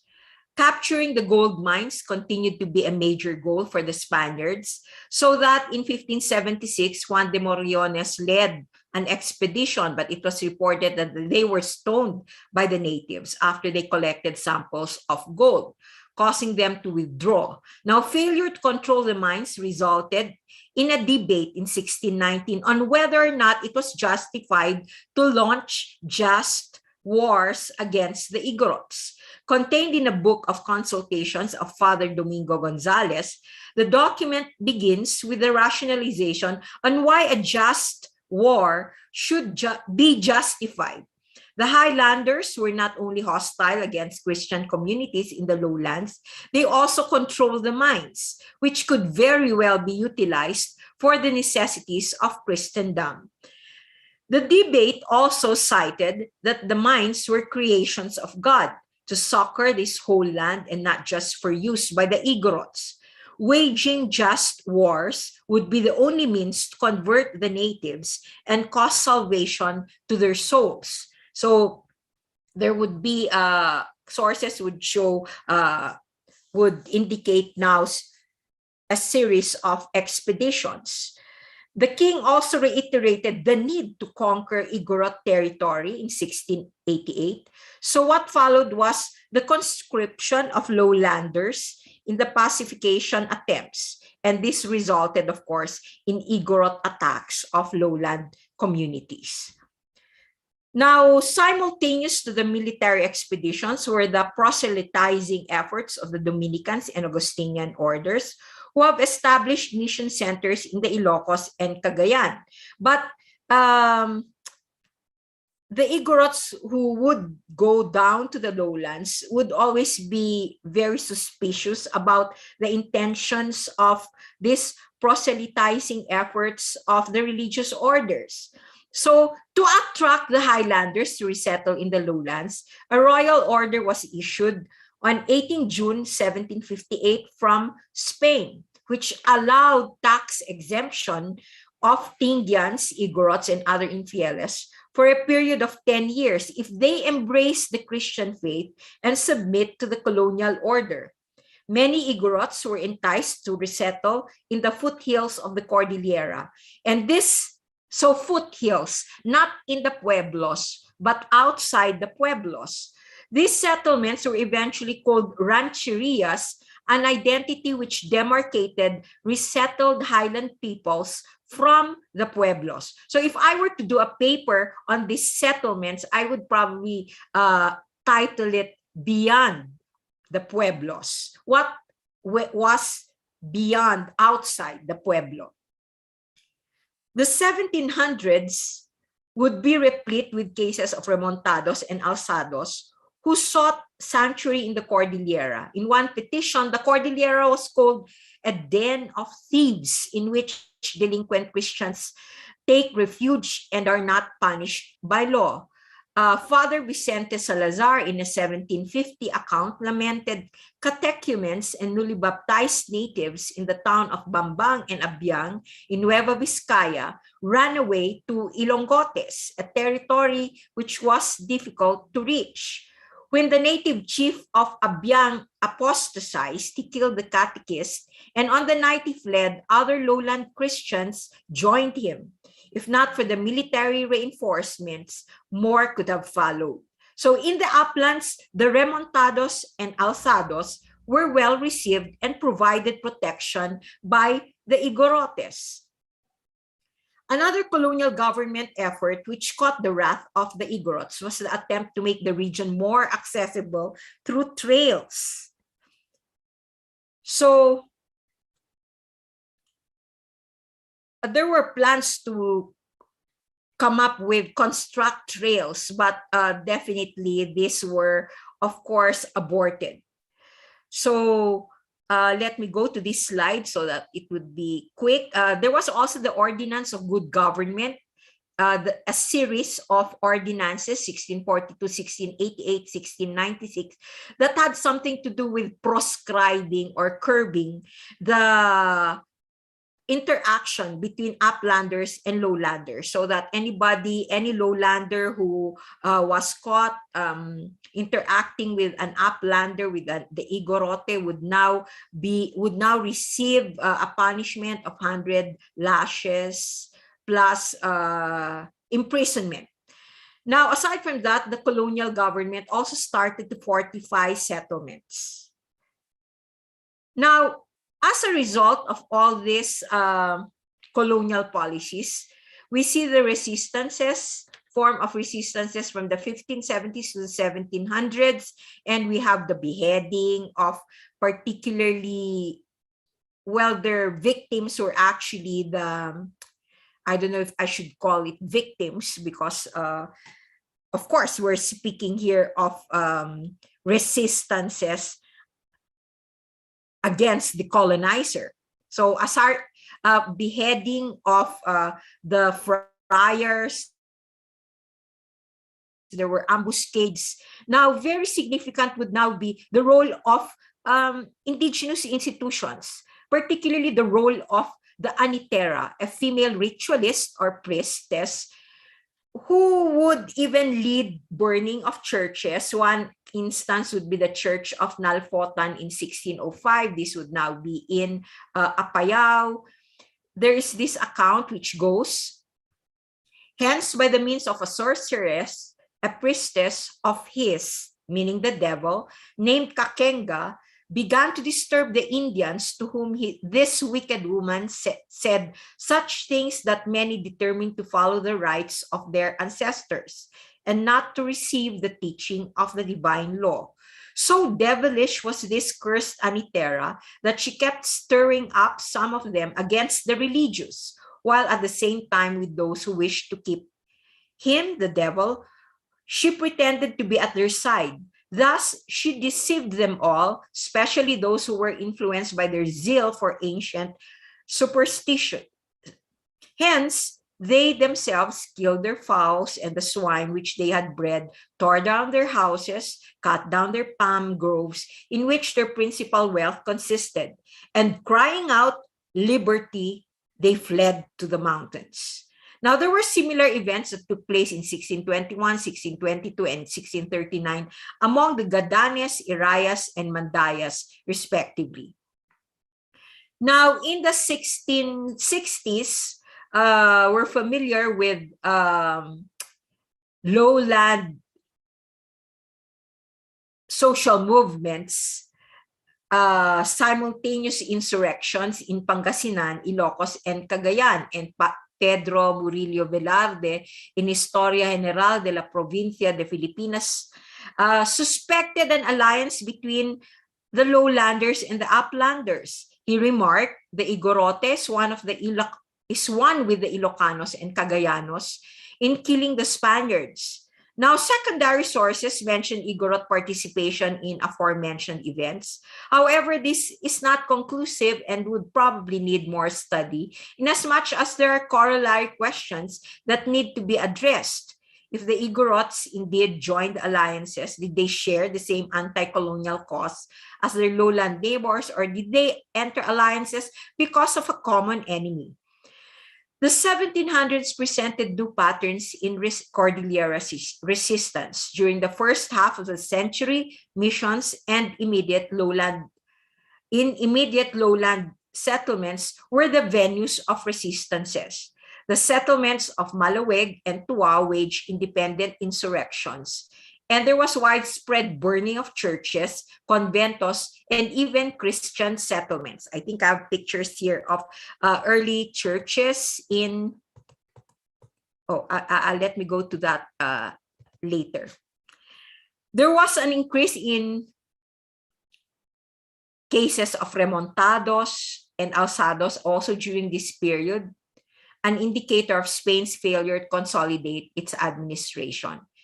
With the Cordillera as refuge, Governor Sabiniano de Lara concluded that the mountain region was a refuge of rebels.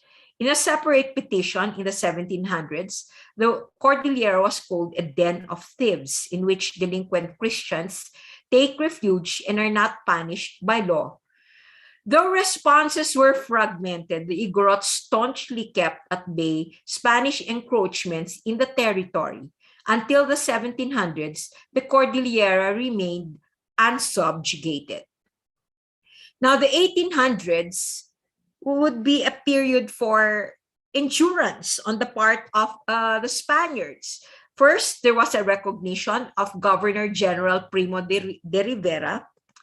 He said it's certainly humiliating for Spain and her government that it has not successfully consolidated its colony in the Philippines, that there were actually unpacified peoples living close to Christian towns who were, of course, not integrated into the colonial polity. So for him, this was humiliating.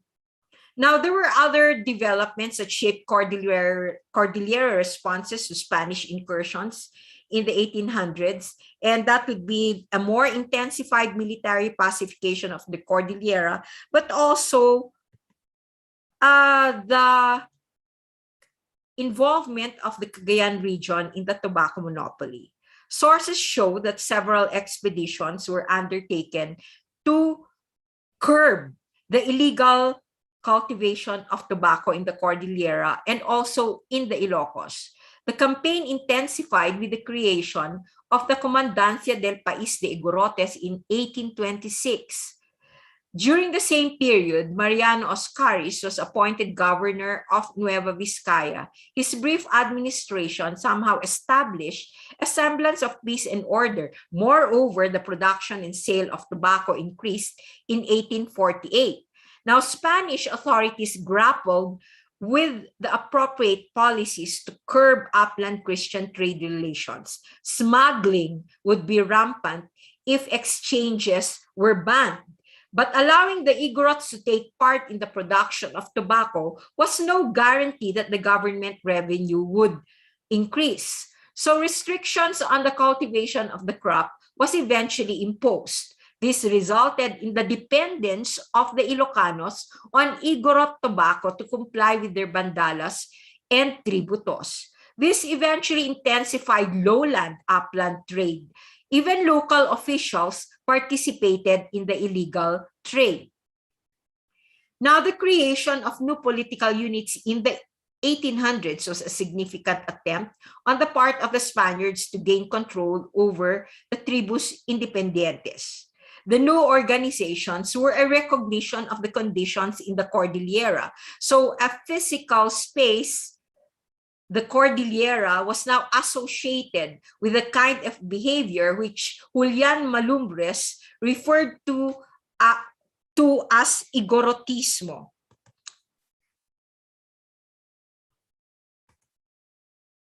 So from this very fluid physical space in 1625, by the 1800s, we now have the creation of the País de los Igorotes, País, country.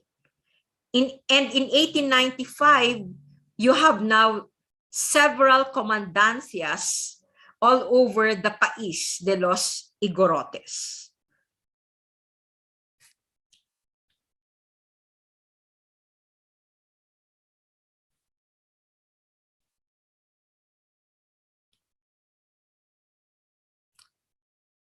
So, to pacify, therefore, the Cordillera, several comandancias were created from the País de Igorotes. We have Lepanto in 1852, Bontoc in 1857, Rio Saltan in Kalinga, Kiangan in 1888, Amburayan, Apayao, and Cayapa in 1891, and Benguet, Lepanto. It was Benguet, Lepanto, and Bontoc that experienced more direct forms of contact with the Spanish administrators.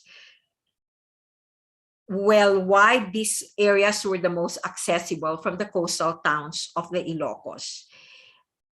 And it is also noteworthy that the presence of mines in the areas was also a pull factor. So by the 19th century, these areas were hosts to various gold mines to which the Spaniards staked out their claims. So I mentioned a while ago already that in 1856, the first mining claim was established in Mangkayan, where you find now Lepanto. So here you find Lepanto.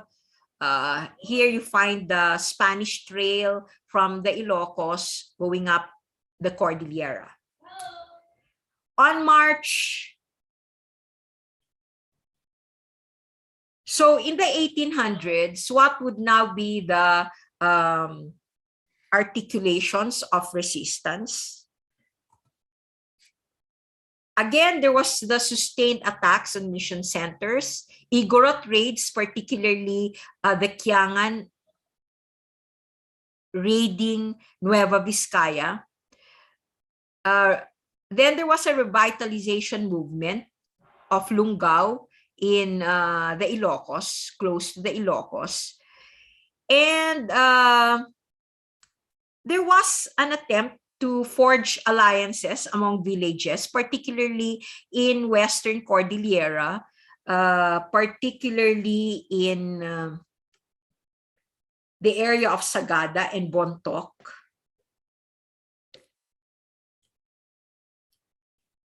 And so Father Rufino Redondo of Cayan noted, and this was how he described the alliance, the inhabitants of Bontoc had been cherishing their independence for some time.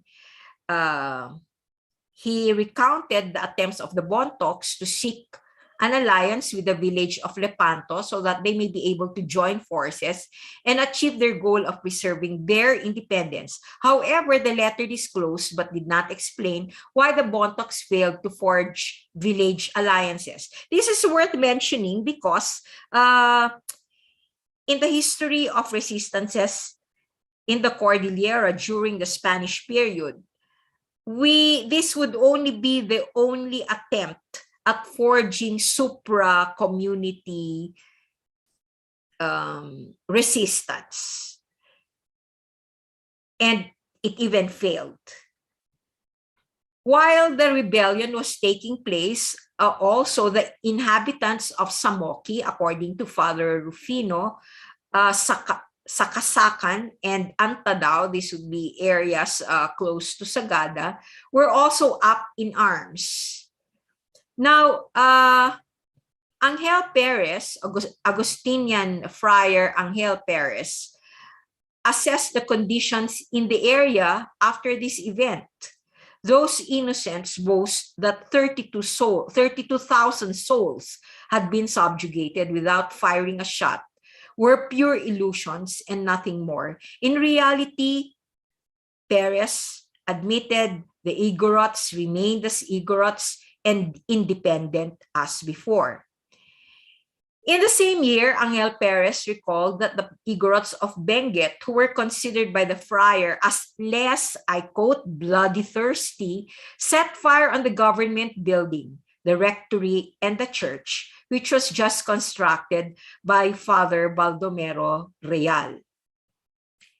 Now, of course, you can go on with all this record of resistances in the eastern part of the Cordillera. The mission sites in Ifugao became targets of native protests.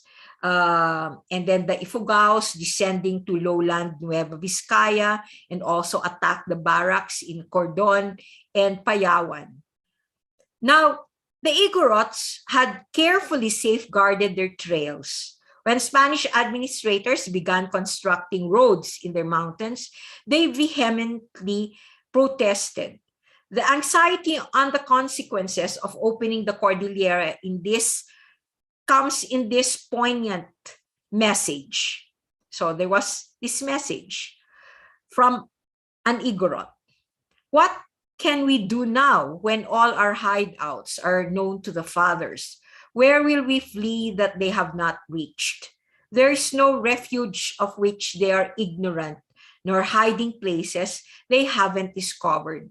It will all end in our being humbled at one blow and surrendering to baptism. In the Kalinga-Cagayan border, uprisings were triggered by native opposition to tribute collection. In the Bacon area in Benguet, an uprising was due to opposition to forced labor. As colonialism tightened its grip, another response of the Cordillera peoples was migration into the interior. I think I heard this from a paper also the previous days.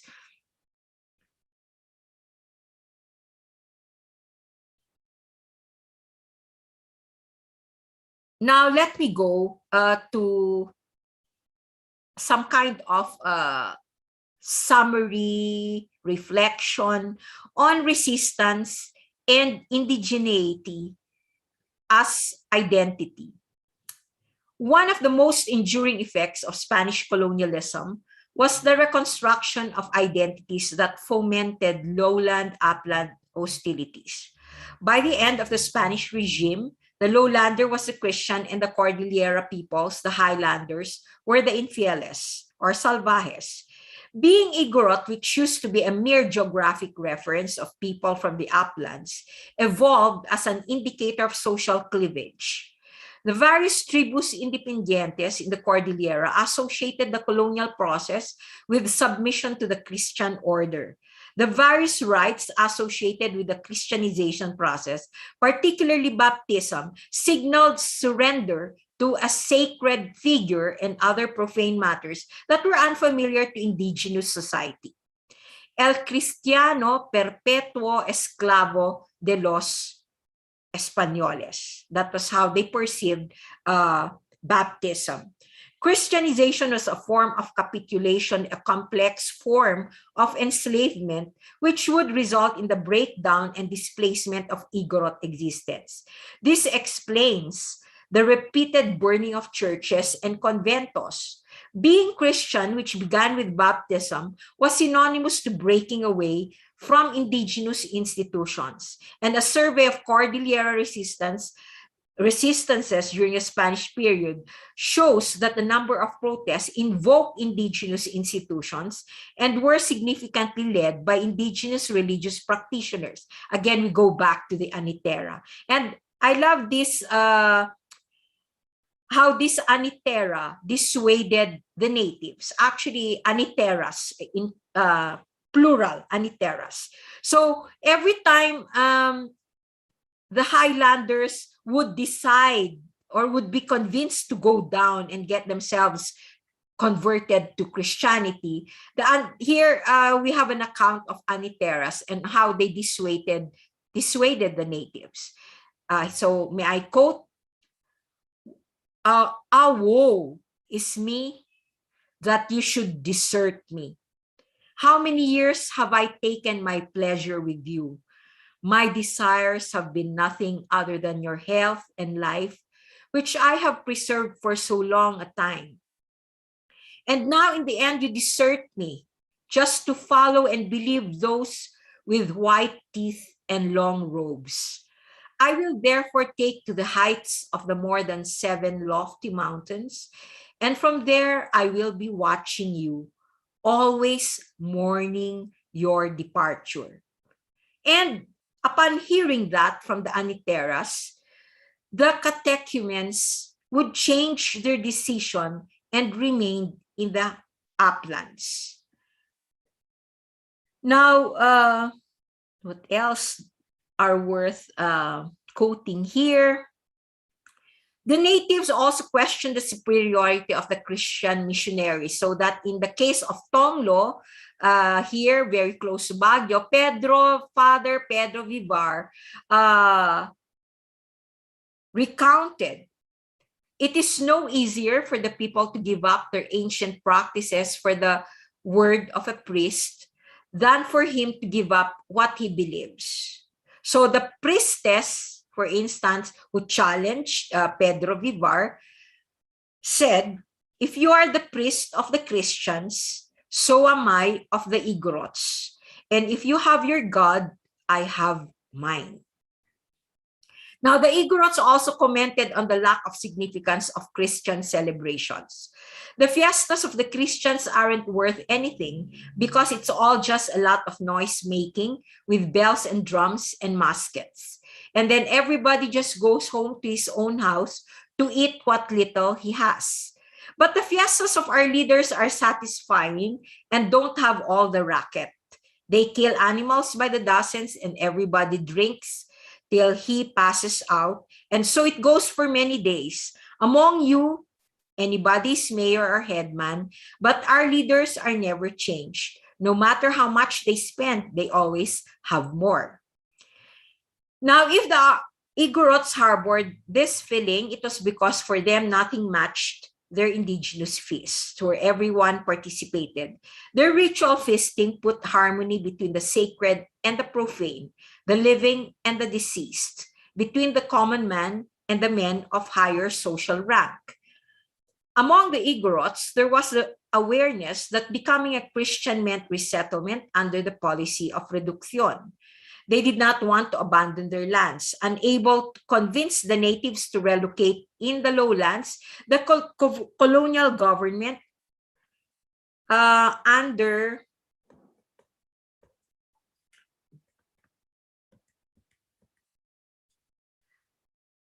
Primo de Rivera announced incentives to attract the Igorot. So relocated families were promised not to be dispersed. Indigenous customs and traditions that did not oppose the natural law would be respected. But what indigenous customs and traditions would not oppose the natural law?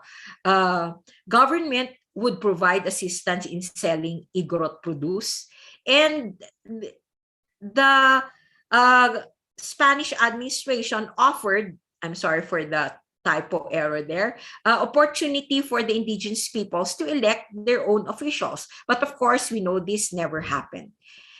In a letter to his father provincial dated 22 June 1740, Friar Esteban Marin recounted the time when he was planting a cross in Fotol. Lelay told me, according to Esteban Marin, Lelay told me, what are you trying to do? This is against us. And he calmed down Lelay. He told him, you do not understand. This is the sign that you must all become Christians in Fotol or in Ngagan. Father, they all responded, we cannot leave our lands. No, never, not even in Kapinatan. Don't wear yourself out. We are not going to leave our lands. So, noteworthy, there would be, while there may be resettlement areas for the Igorots in nearby in Ilocos Sur, La Union, Cagayan, Nueva Vizcaya, Isabela, it was observed that after being resettled and after receiving baptism, many converts returned to their upland communities. Others moved to the foothills, which eventually, as I said a while ago, demarcated lowlands and the pagan uplands. Now, from the perspective, also again from an account of Father Pedro Marin, he explained that the reason why the Igorots didn't want to embrace la vida civil y politica was that having to take care of a priest would interfere much with their field work. To be Christian meant compliance to certain requisites like Christian rituals and performance of forced labor. Okay, yes, let me conclude now.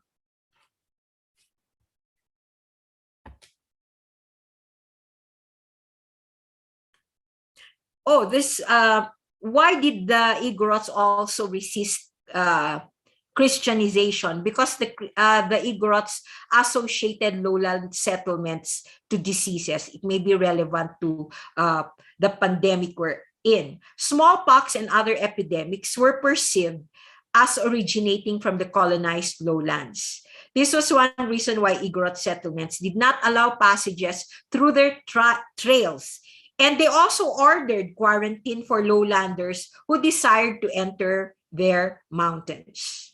And so let me close by mentioning this. An Igorot boy, realizing the differentiation that has taken place,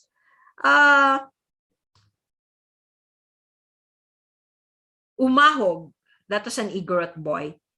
He had seen some men dark-skinned like himself who covered their bodies with clothing and called themselves Cristianos. Another time, he had heard some members of a friendly tribe of Igorotes living to the east telling his father of these men with white skins whom they have seen. These wore much clothing, encased their feet in hide, and spoke a strange tongue, terming themselves frailes. This description, of course, contrasted the Igorot in his indigenous world, who, unlike the Cristianos, who were heavily clothed, wore the bahag, or what we know as G-strings. He walked the trails barefooted. That has resulted in his splayed feet. He did not have white teeth like the frailes because he chewed betel nut or mama. For defending his land and his indigenous world, he would be described as backward and inferior. Now, in 2013, I attended a Siam in Pudtol, Apayao. Fast forward, I thought it was going to be a touristic festival aimed to entertain curious spectators, but I was wrong. Before I traveled to attend the Siam, I read Maurice van Verburg's ethnography, which was written in the 1920s. From that ethnography, I learned that the Siam used to be a community gathering after a head-taking activity. In 2013, there was no longer any head-taking. But why has the Siam thrived? Held in a cramped hall in the interior barangay of Pudtol in Apayao, I watched the Siam, and it was as if I was reading Van Verburg's ethnography, transported and performed in the 21st century, minus the head-taking. We still witness the pre-colonial, now called indigenous institutions. It is the historian's task, everyone's task, to explain through research why these have thrived, maybe not in their original form.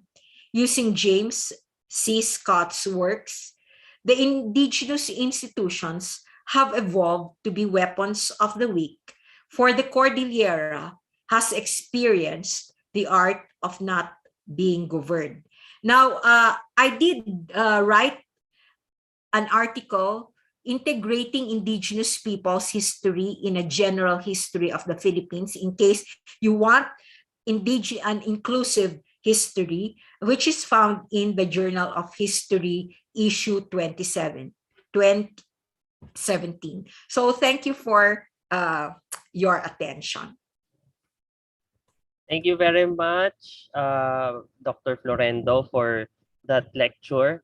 So supposedly we have a fourth speaker with us, but unfortunately Professor Rina Bongkokan could not make it to today's session. So we will proceed with the last speaker of today's session, Professor Bernard M. Carganilla.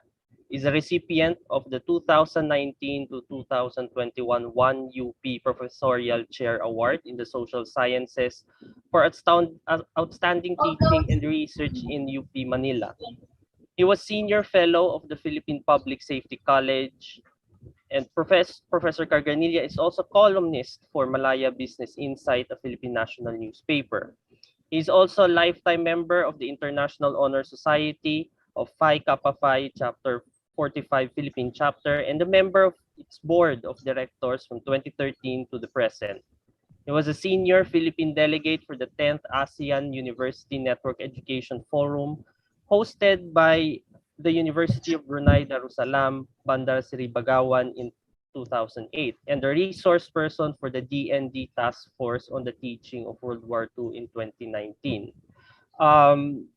His paper, a published version of his lecture today, his paper will be, the link will be uploaded in the Zoom chat box, so our attendees can,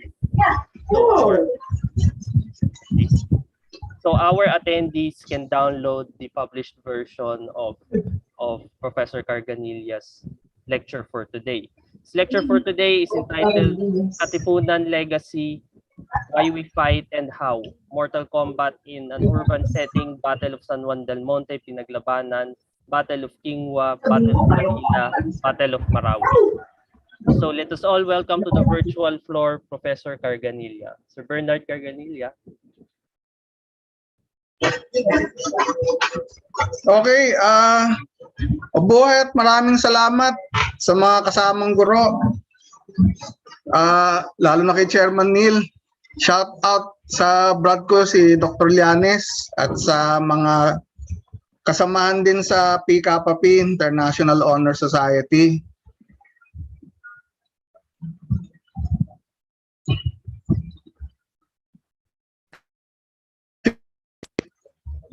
As an action movie,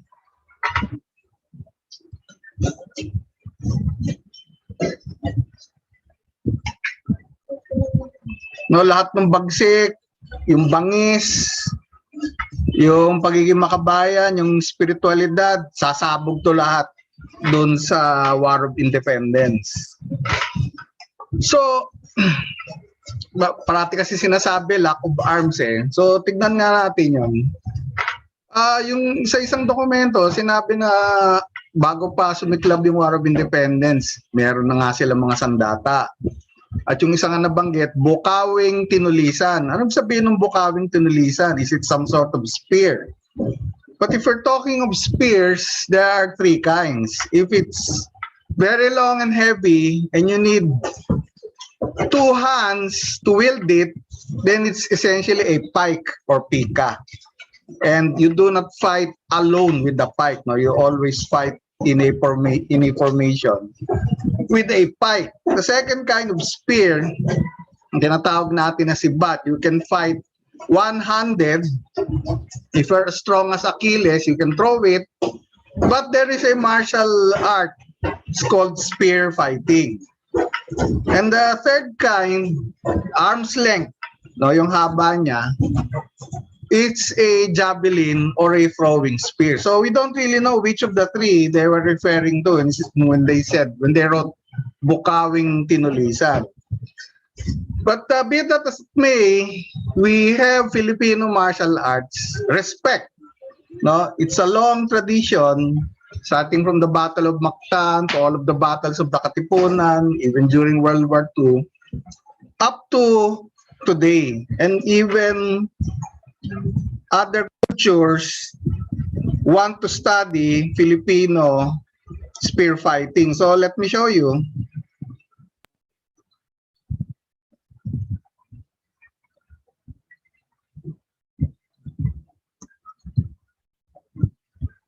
Medyo naglalag lang yung connectivity.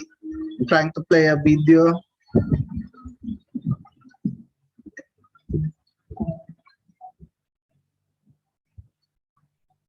So this is supposed to be fighting basics of the spear.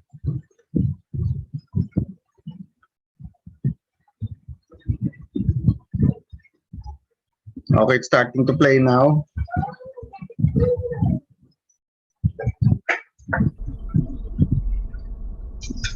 Hey, it's Paul Ingram with the Colley Center. Today we're going to do a spear form for you guys. It's a 12-count form, so check this out. Follow along. All right, first strike. We go 1. Circle that around. Fluid 1.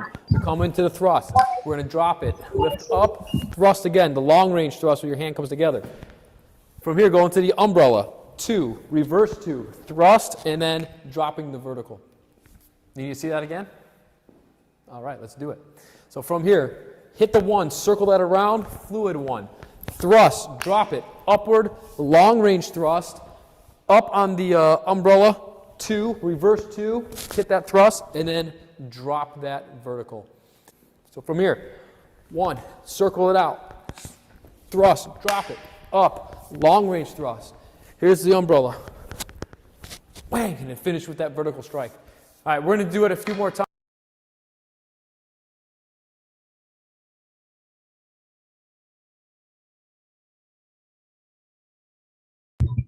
So spear fighting is nothing to sneeze at, no? But of course, the test of any martial art is street fighting. And in the context of urban partisan warfare, that street fighting must be elevated to war fighting, both single combat and as a group.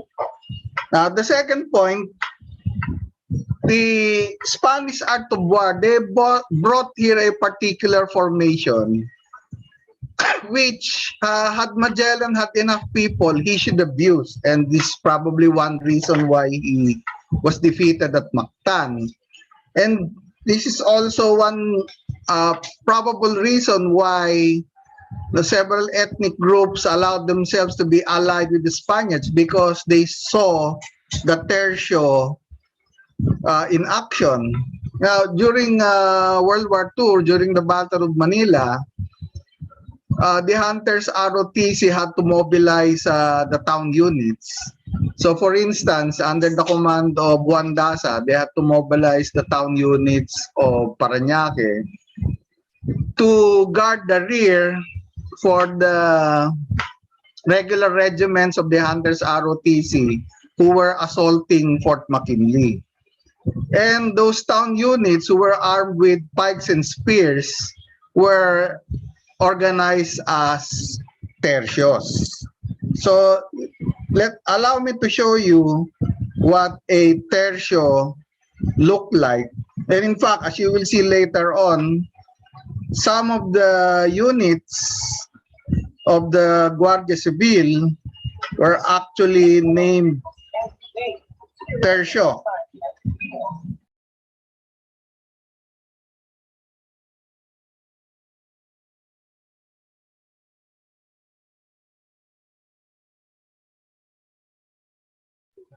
So this is what a tercio looks like.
So, in talking about the revolution,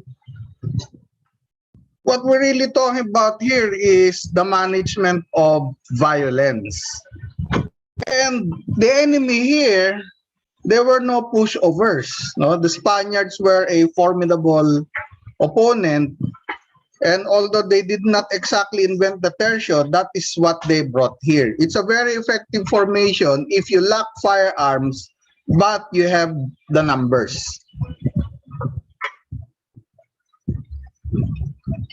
So, out of the many objectives that were shared by the colleagues since this morning, in the end, to make it simpler, as we knew, as the enemy knew, as third parties knew, and even as the fourth party, the Americans would say later on, when you say revolutionary war, the political aim is 1, expel the friars, and 2, overturn the Spanish colonial superstructure, and it simply cannot be done peacefully, so you will have to organize violence. Coming from an organization that has made the Sandugo sacred. So they had already decided upon joining the KKK that they will not only give blood, but that they will draw blood. And against the friars, there are no shortcuts to telling this guy to stop what he is doing. In fact, the Star Chamber of the Katipunan in Manila had already decided that this friar was very dangerous to them, and so they had decided to execute him via assassination. They even sent a death threat to this friar, and they had already planned an ambush, except that on the day of the planned ambush, he took a different route, so he was able to escape justice. And you know what followed? He was the guy who was the instrument for the early discovery of the Katipunan War of Independence. Imagine getting, this is a death threat, no? A Katipunan death threat. But the friar is not alone. He's with these guys. So the friars may have been the target of both the reform and the revolution, but he is not alone. And so the occupying Spaniards, first of all, they had line infantry. These are organized regiments. All of them were in Mindanao. They're veterans, except for one regiment, that's number 70.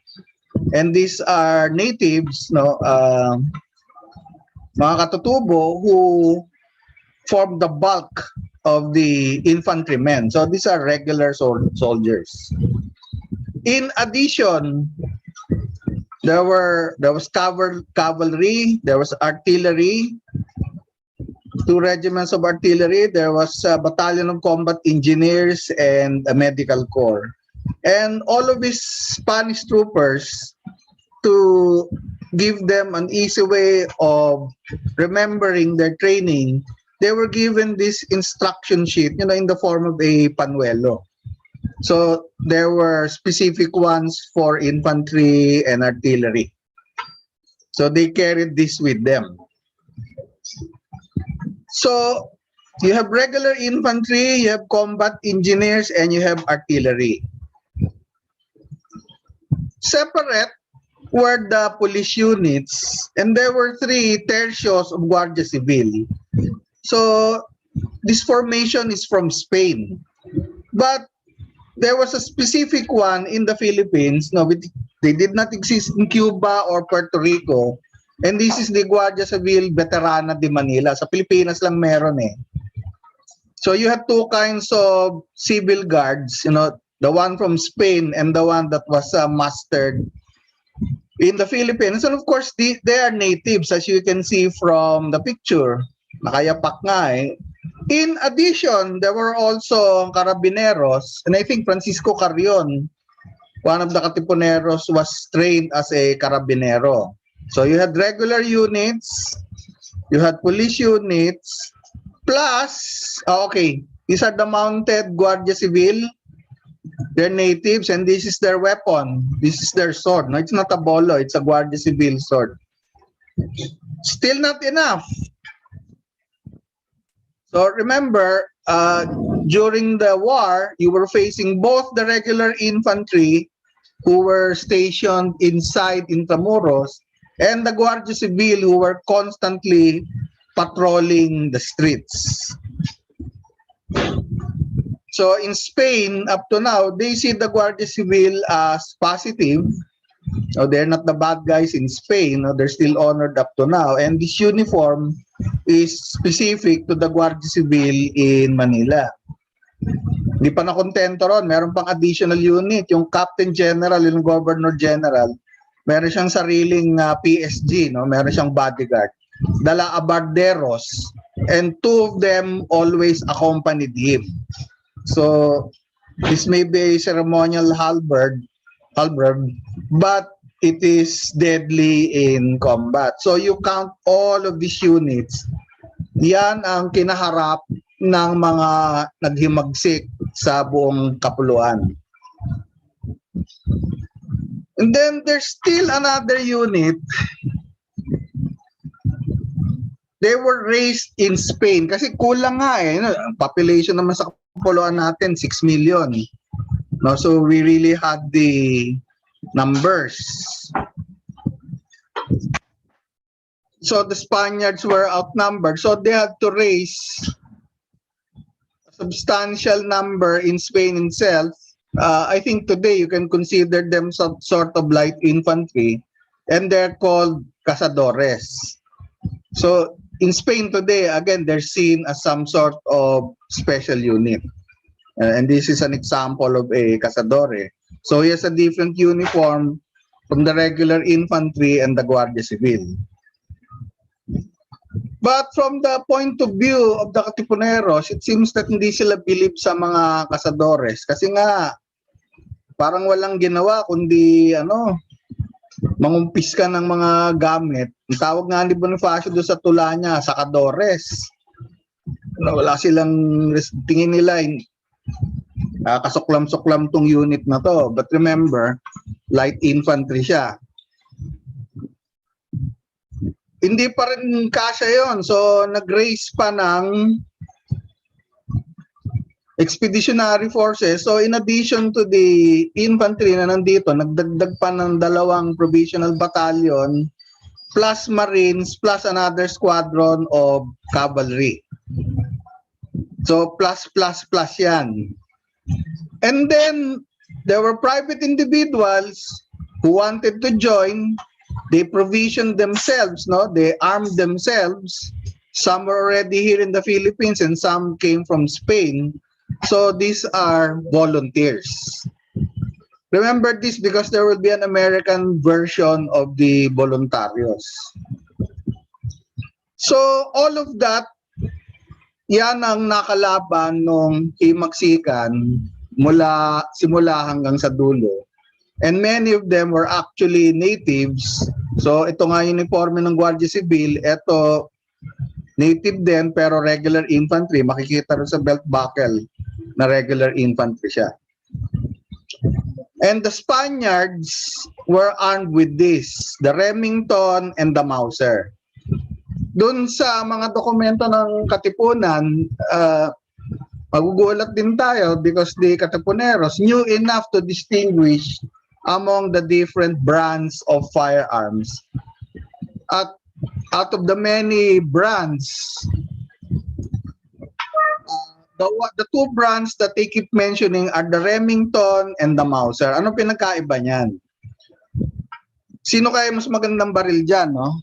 Yung Remington, ang paggamit niya, no, to make it simple, baliktad siguro sa alam natin, kasa, bala, putok. Kasa, bala, putok. So isang kasa, pasok ng bala, isang putok. Paulit-ulit yon, Remington. Pero ang Mauser, bala, kasa, putok, kasa, putok, kasa, putok, kasa, putok, kasa, putok. So hanggang 5. So pwede kang mag-load kagad na 5 bala kasaputok. So mas mabilis ang Mauser. Kaya kahit yung mga katipunero, gusto yung Mauser.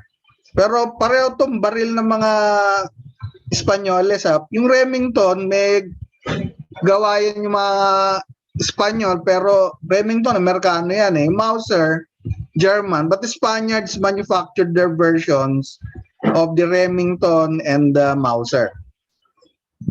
Okay, on our side, on the left, you will see our regular infantry. Makikita nyo rito yan, ammunition pouch yan. Kung ikaw yung lalaban, gusto mo marami kang ammunition pouch kasi ilan lang ang makakasya dyan eh. Yun nga yung naging problema nila sa hindi lang sa pinaglabanan, pati sa ibang enkwentro, they simply ran out of ammunition.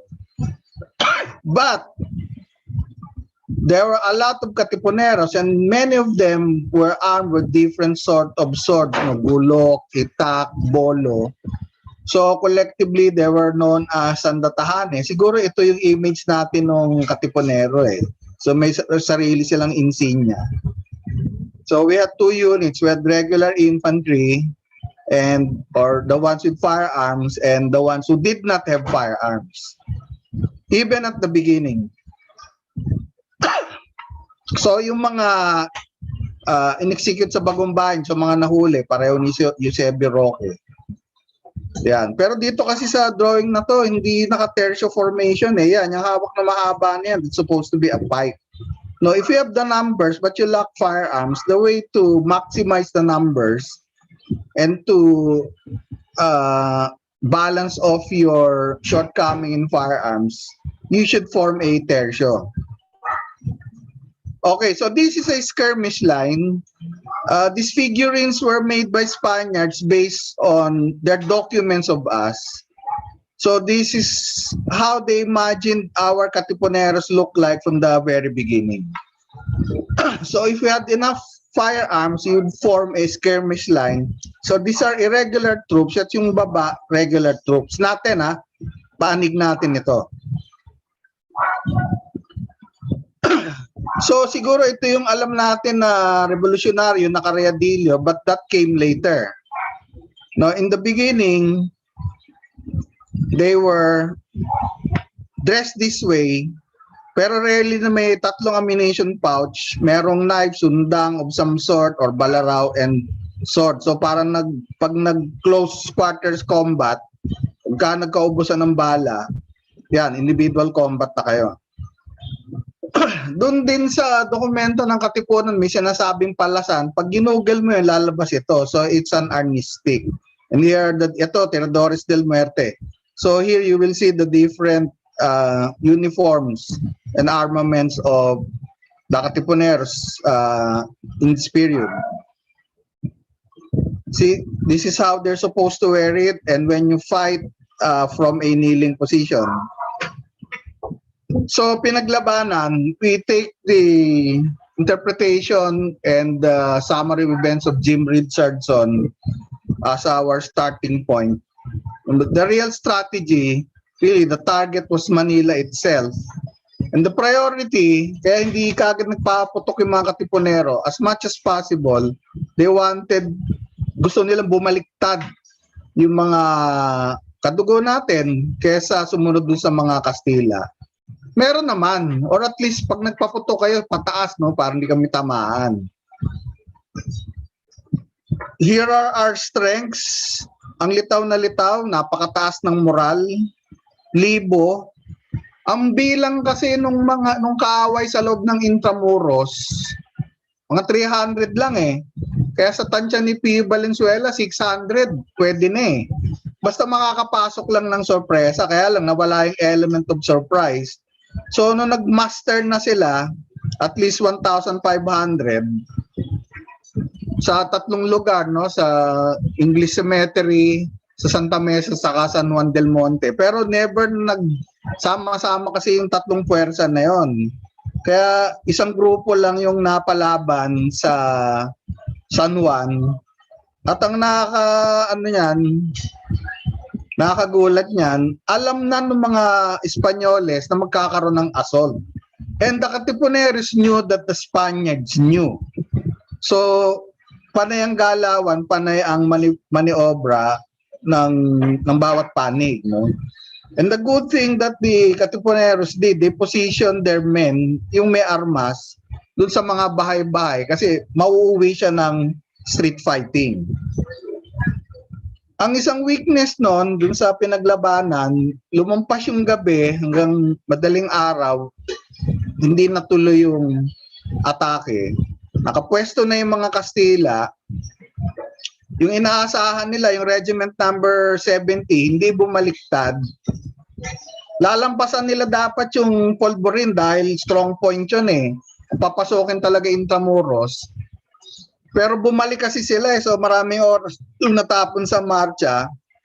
Eh nakapwesto na yung mga artillerymen, mataas na lupa eh. So, you know, when you have the high ground, you have the advantage. Tapos, may dumating na reinforcement, the rest of regiment number 70, may isang pulutong ng cavalry, at ang nagkokoman yung deputy nung Captain General mismo. Kaya nung nagkaroon na ng sagupaan, dapat orderly retreat. The bulk of the fighting forces were simply dispersed. So, in summary, we had the numbers but we were outgunned. 2,500 yung atin eh, sa simula 70 lang, yun nandun sa San Juan del Monte. Although of course, nasa sa kanila yung mas bagong armas. Ang dala-dala nga natin, mas konti, kalahati nung hawak nila, wala tayong kanyon. Pero marami nga sanang may dala nung sibat at saka bolo. So dapat nag-tertio sila. Okay, nung nakalaban natin yung mga Amerikano, the Americans were better armed. So in Quingua, they were commanded by one of the best generals of the Americans. Although we also scored the hit dahil si Stotzenberg doon napatay. Yung Fort Stotzenberg naging Clark Air Base later on eh. And there were two units. There was the US Army, regular army, and as I've said, yung katapat ng Voluntaries de Manila, yung ibang units ng Amerikano rito were like the National Guards, US Volunteers. And because they were fighting us, the Americans even had to form a special unit like Young Scouts para silang Dirty Dozen or Inglorious Bastards. The Americans, the ordinary American soldier, he probably brought with him the six-shooter which they use in the so-called Indian Wars. That is one of the guns that won the West, as the Americans say. But this is their regular formation. Yan, skirmish lang yan. You can see the concentration of firepower against our side. Our side, by this time, against the Americans, we already had Mausers, but the Americans had an inferior gun, the Krag Jorgensen. So this time around, the beginning, the individual revolutionary had the better gun, the Mauser. Unfortunately, the Americans brought with them a very terrible weapon, the Gatling gun. In fact, sabi nga ni Mr. Gatling mismo in September 1898, bakit ko konti yung dinala ng mga Amerikano na Gatling gun at yung luma, when at that time they already had 80 of the more advanced Gatling gun.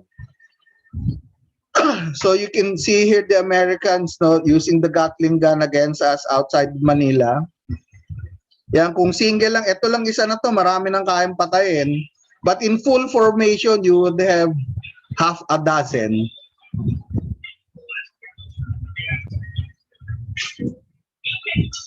On the other hand, on the way to Malolos, from Quingua to Bagbag, itong Maxim gun, ito yung baril natin. It's a European machine gun, but we already had this when we fought the Americans. So in that sense, we were not as outgunned as we were compared to our battle with the Spaniards. So surprisingly, we had this machine gun at that time. So much so that in the Malacanang website, the Battle of Quingua is considered a victory, but a Pyrrhic victory, no, at a huge cost.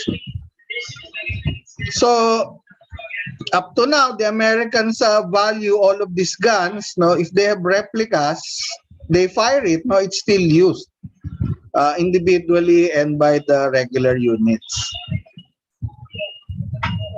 And that concludes my presentation. We have other videos, so if we have time, maybe we can show them. Again, thank you for this opportunity. Thank you very much, Professor Carganilla, for that very interesting lecture. Thank you. So now we open the floor, the virtual floor, to question and answers. Just a reminder to our participants, our panelists, and our attendees to type in your questions at the Q&A function of this Zoom meeting room. So you have we already have several questions here. Okay. I think this is addressed to Professor Carganilla. Two questions from Ian Stephen Math. What are the specific martial arts that are being widely practiced before and after the Spaniards? They have a way of sword, they have the way of spear. Correct. Ano daw po iyon? Yeah, so yeah, that's basically correct. Every ethnic group had its own style of stick fighting, which we now call arnis, spear fighting, and sword fighting. Okay. So may 200, may 100. In fact, may video nga ako pero hindi ko lang na-call up yung kampilan kampilan fighting. Namana natin ngayon lahat yan kasi unlike Kung Fu, wala namang manual kasi na naisulat, na ipinasa, so oral tradition yan So kung sino man yung napasahan, ini-integrate na rin dun sa nakikita ngayon. So of course, what we have now are the modern versions of number 1, stick fighting, number 2, spear fighting, and number 3, sword fighting. Okay. So yes, all of those things are nothing to sneeze at, but you have to do this in combination with firearms. No, there has to be a concentration of firepower. The missed opportunity was we had the numbers. We had thousands and thousands. So if they were formed in some sort of tertio, although maraming mamatay, of course, no doubt about that, they could have overwhelmed the Spaniards even at the very beginning. And the plan would have worked better. Now, the momentum was on our side Hindi lang na-maximize yung manpower. I mean, I think that was my main point. Salamat doon sa input. Thank you.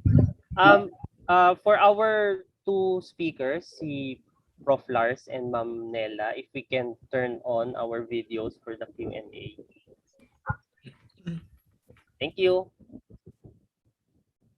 Okay, I think there's a follow-up, Prof. Carganilla. The tribes, from the same person who asked the first question, the tribes in Mindanao have their own martial arts too, like Tausug, Yakan, Maranao, have their way of practice. Do we have a record of martial arts coming from the regions? Hindi ko pa na ako consolidate kasi ang tinitignan ko yung mga videos kasi nagbabanggit lang na meron nga nung weapon, but we can only imagine how they use it based on how the martial artists today use it. Again, thank you for the input. Thank you, sir. May nagre-raise po ng kamay sa isa sa ating mga panelists, si Dr. Lianes, Ferdilianes. Sir, do you have a question po? Ayan, pareho kay Bernard. Hello. Tsaka kay Dr. Nella Florendo. Pareho sa inyo. Related yung aking tanong. Marami talagang amazed dun sa weaponry ng mga sinaunang Pilipino. May konti akong background ng FMA, Filipino Martial Arts, and Arnis. I trained with an elder. Meron ba bang yung mga siguro yung matanda talaga ng mga pinaglipatan ng karanasan. Dahil tama nga yung sabi mo, mukhang kailangan hanapin natin kung may mga documents niya, kung may documentation, Tapos kaya lang meron bang nakapag-gather, no, at least some, no, na mga oral traditions na nai-document, naikwento kanino, yung gano'n. I think sa Cebu yata meron, but I'm not sure about it, no, kung paano na napasa talaga, no. And then doon kay Dr. Florendo, related doon sa tinalakay ni Bernard. Di ba buhay din yung tradition na yan, ano? Yung pagsasandata, ano, sa mga taga-Cordillera, ano? Meron din bang gano'n na naipasa na yung swordsmanship, no, na ginagamit, no? And kaugnay niyan, yung bang headhunting ginagamit din sa mga puti, sa mga colonialist, di ba? Di ba ang Kalinga, mga Kalinga talagang ano sa kanilang headhunting. Is there a record that it was ever used, no, against the colonizers? Kunya muna kay Bernard and then kay Nela. Salamat po. Sige Brad, salamat. Kukwento ko lang yung alam ko personally kasi yung Arnis Club ko, miyembro ko nung Lapunti. Kinikwento nga ni Grandmaster Undo Cabornay. Ang pinagmanaan pa sila Lapu-Lapong araw. So may pagkalihim na karunungan siya. Ituturo lang yan, master to apprentice eh. Yes. Walang manual. Kaya nga kami nagsusulat sa notebook dahil ang hirap isaulo nung kata. Diba? Kami nagsusulat sa note pero siyempre hindi namin ipapublish yun eh. Kasi hindi naman siya PE, no? Kombate siya eh. Tapos siyempre iba yung training mo kasi nga kata pero pinakita nga sa akin nila Grandmaster Undo Cabornay sa kanila Manong Chris. Sabi nila pagka street fighting ganito na yung labas niyan. So iba yung kata, iba yung street fighting. Tapos dagdag ko nga Brad, pag war fighting yan, may may kahalo ka na nga na may barel. Kaya ang ginagawa nila Bonifacio, to assault, meron kang center force tapos merong right flank, merong left flank.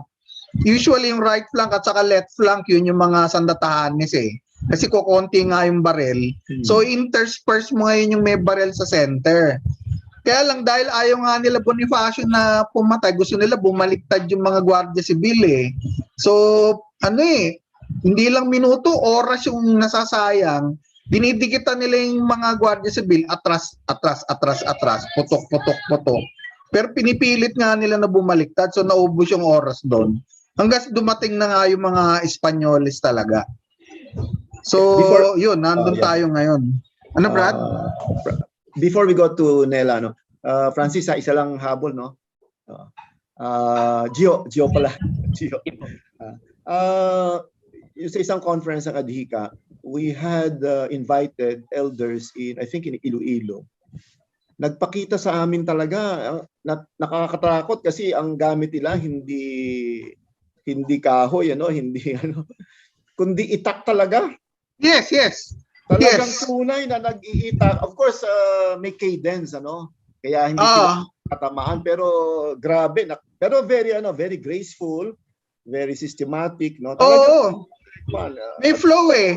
Hindi, tama Brad, hindi static. Pero pag hindi ka kasi nag-aaral, tatamaan mo yung sarili mo eh.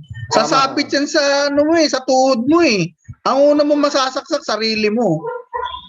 Kaya yung mga maestro, syempre, practice yun eh. Pero kahit na Brad, kahit na yung artistic ang ginagamit, umaapoy sa lupa eh.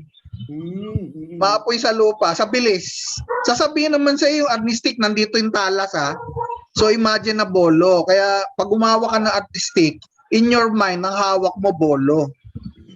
Yun, anyway, salamat Brad. Shout out din kay Dr. Nela, Pika Papi. Okay. Yung tanong mo, Ferdy,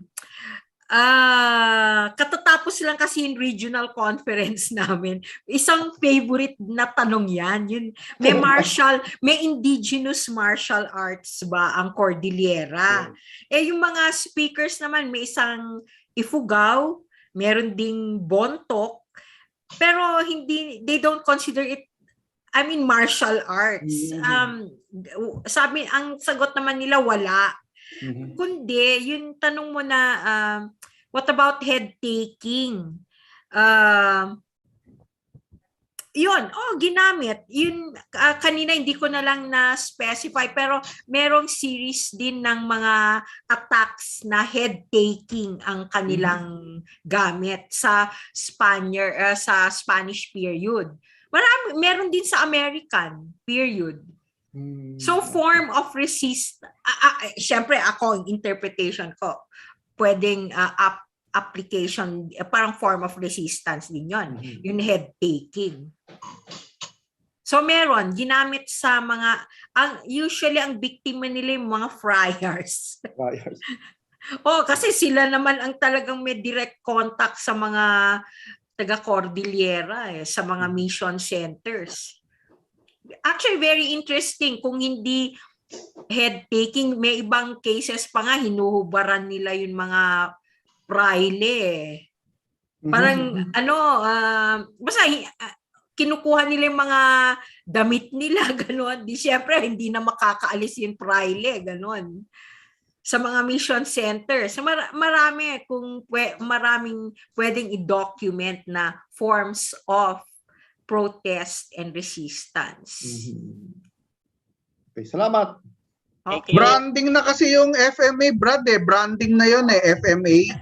Filipino Martial Arts. Kasi kung may judo, may aikido, branding na natin ngayon yan.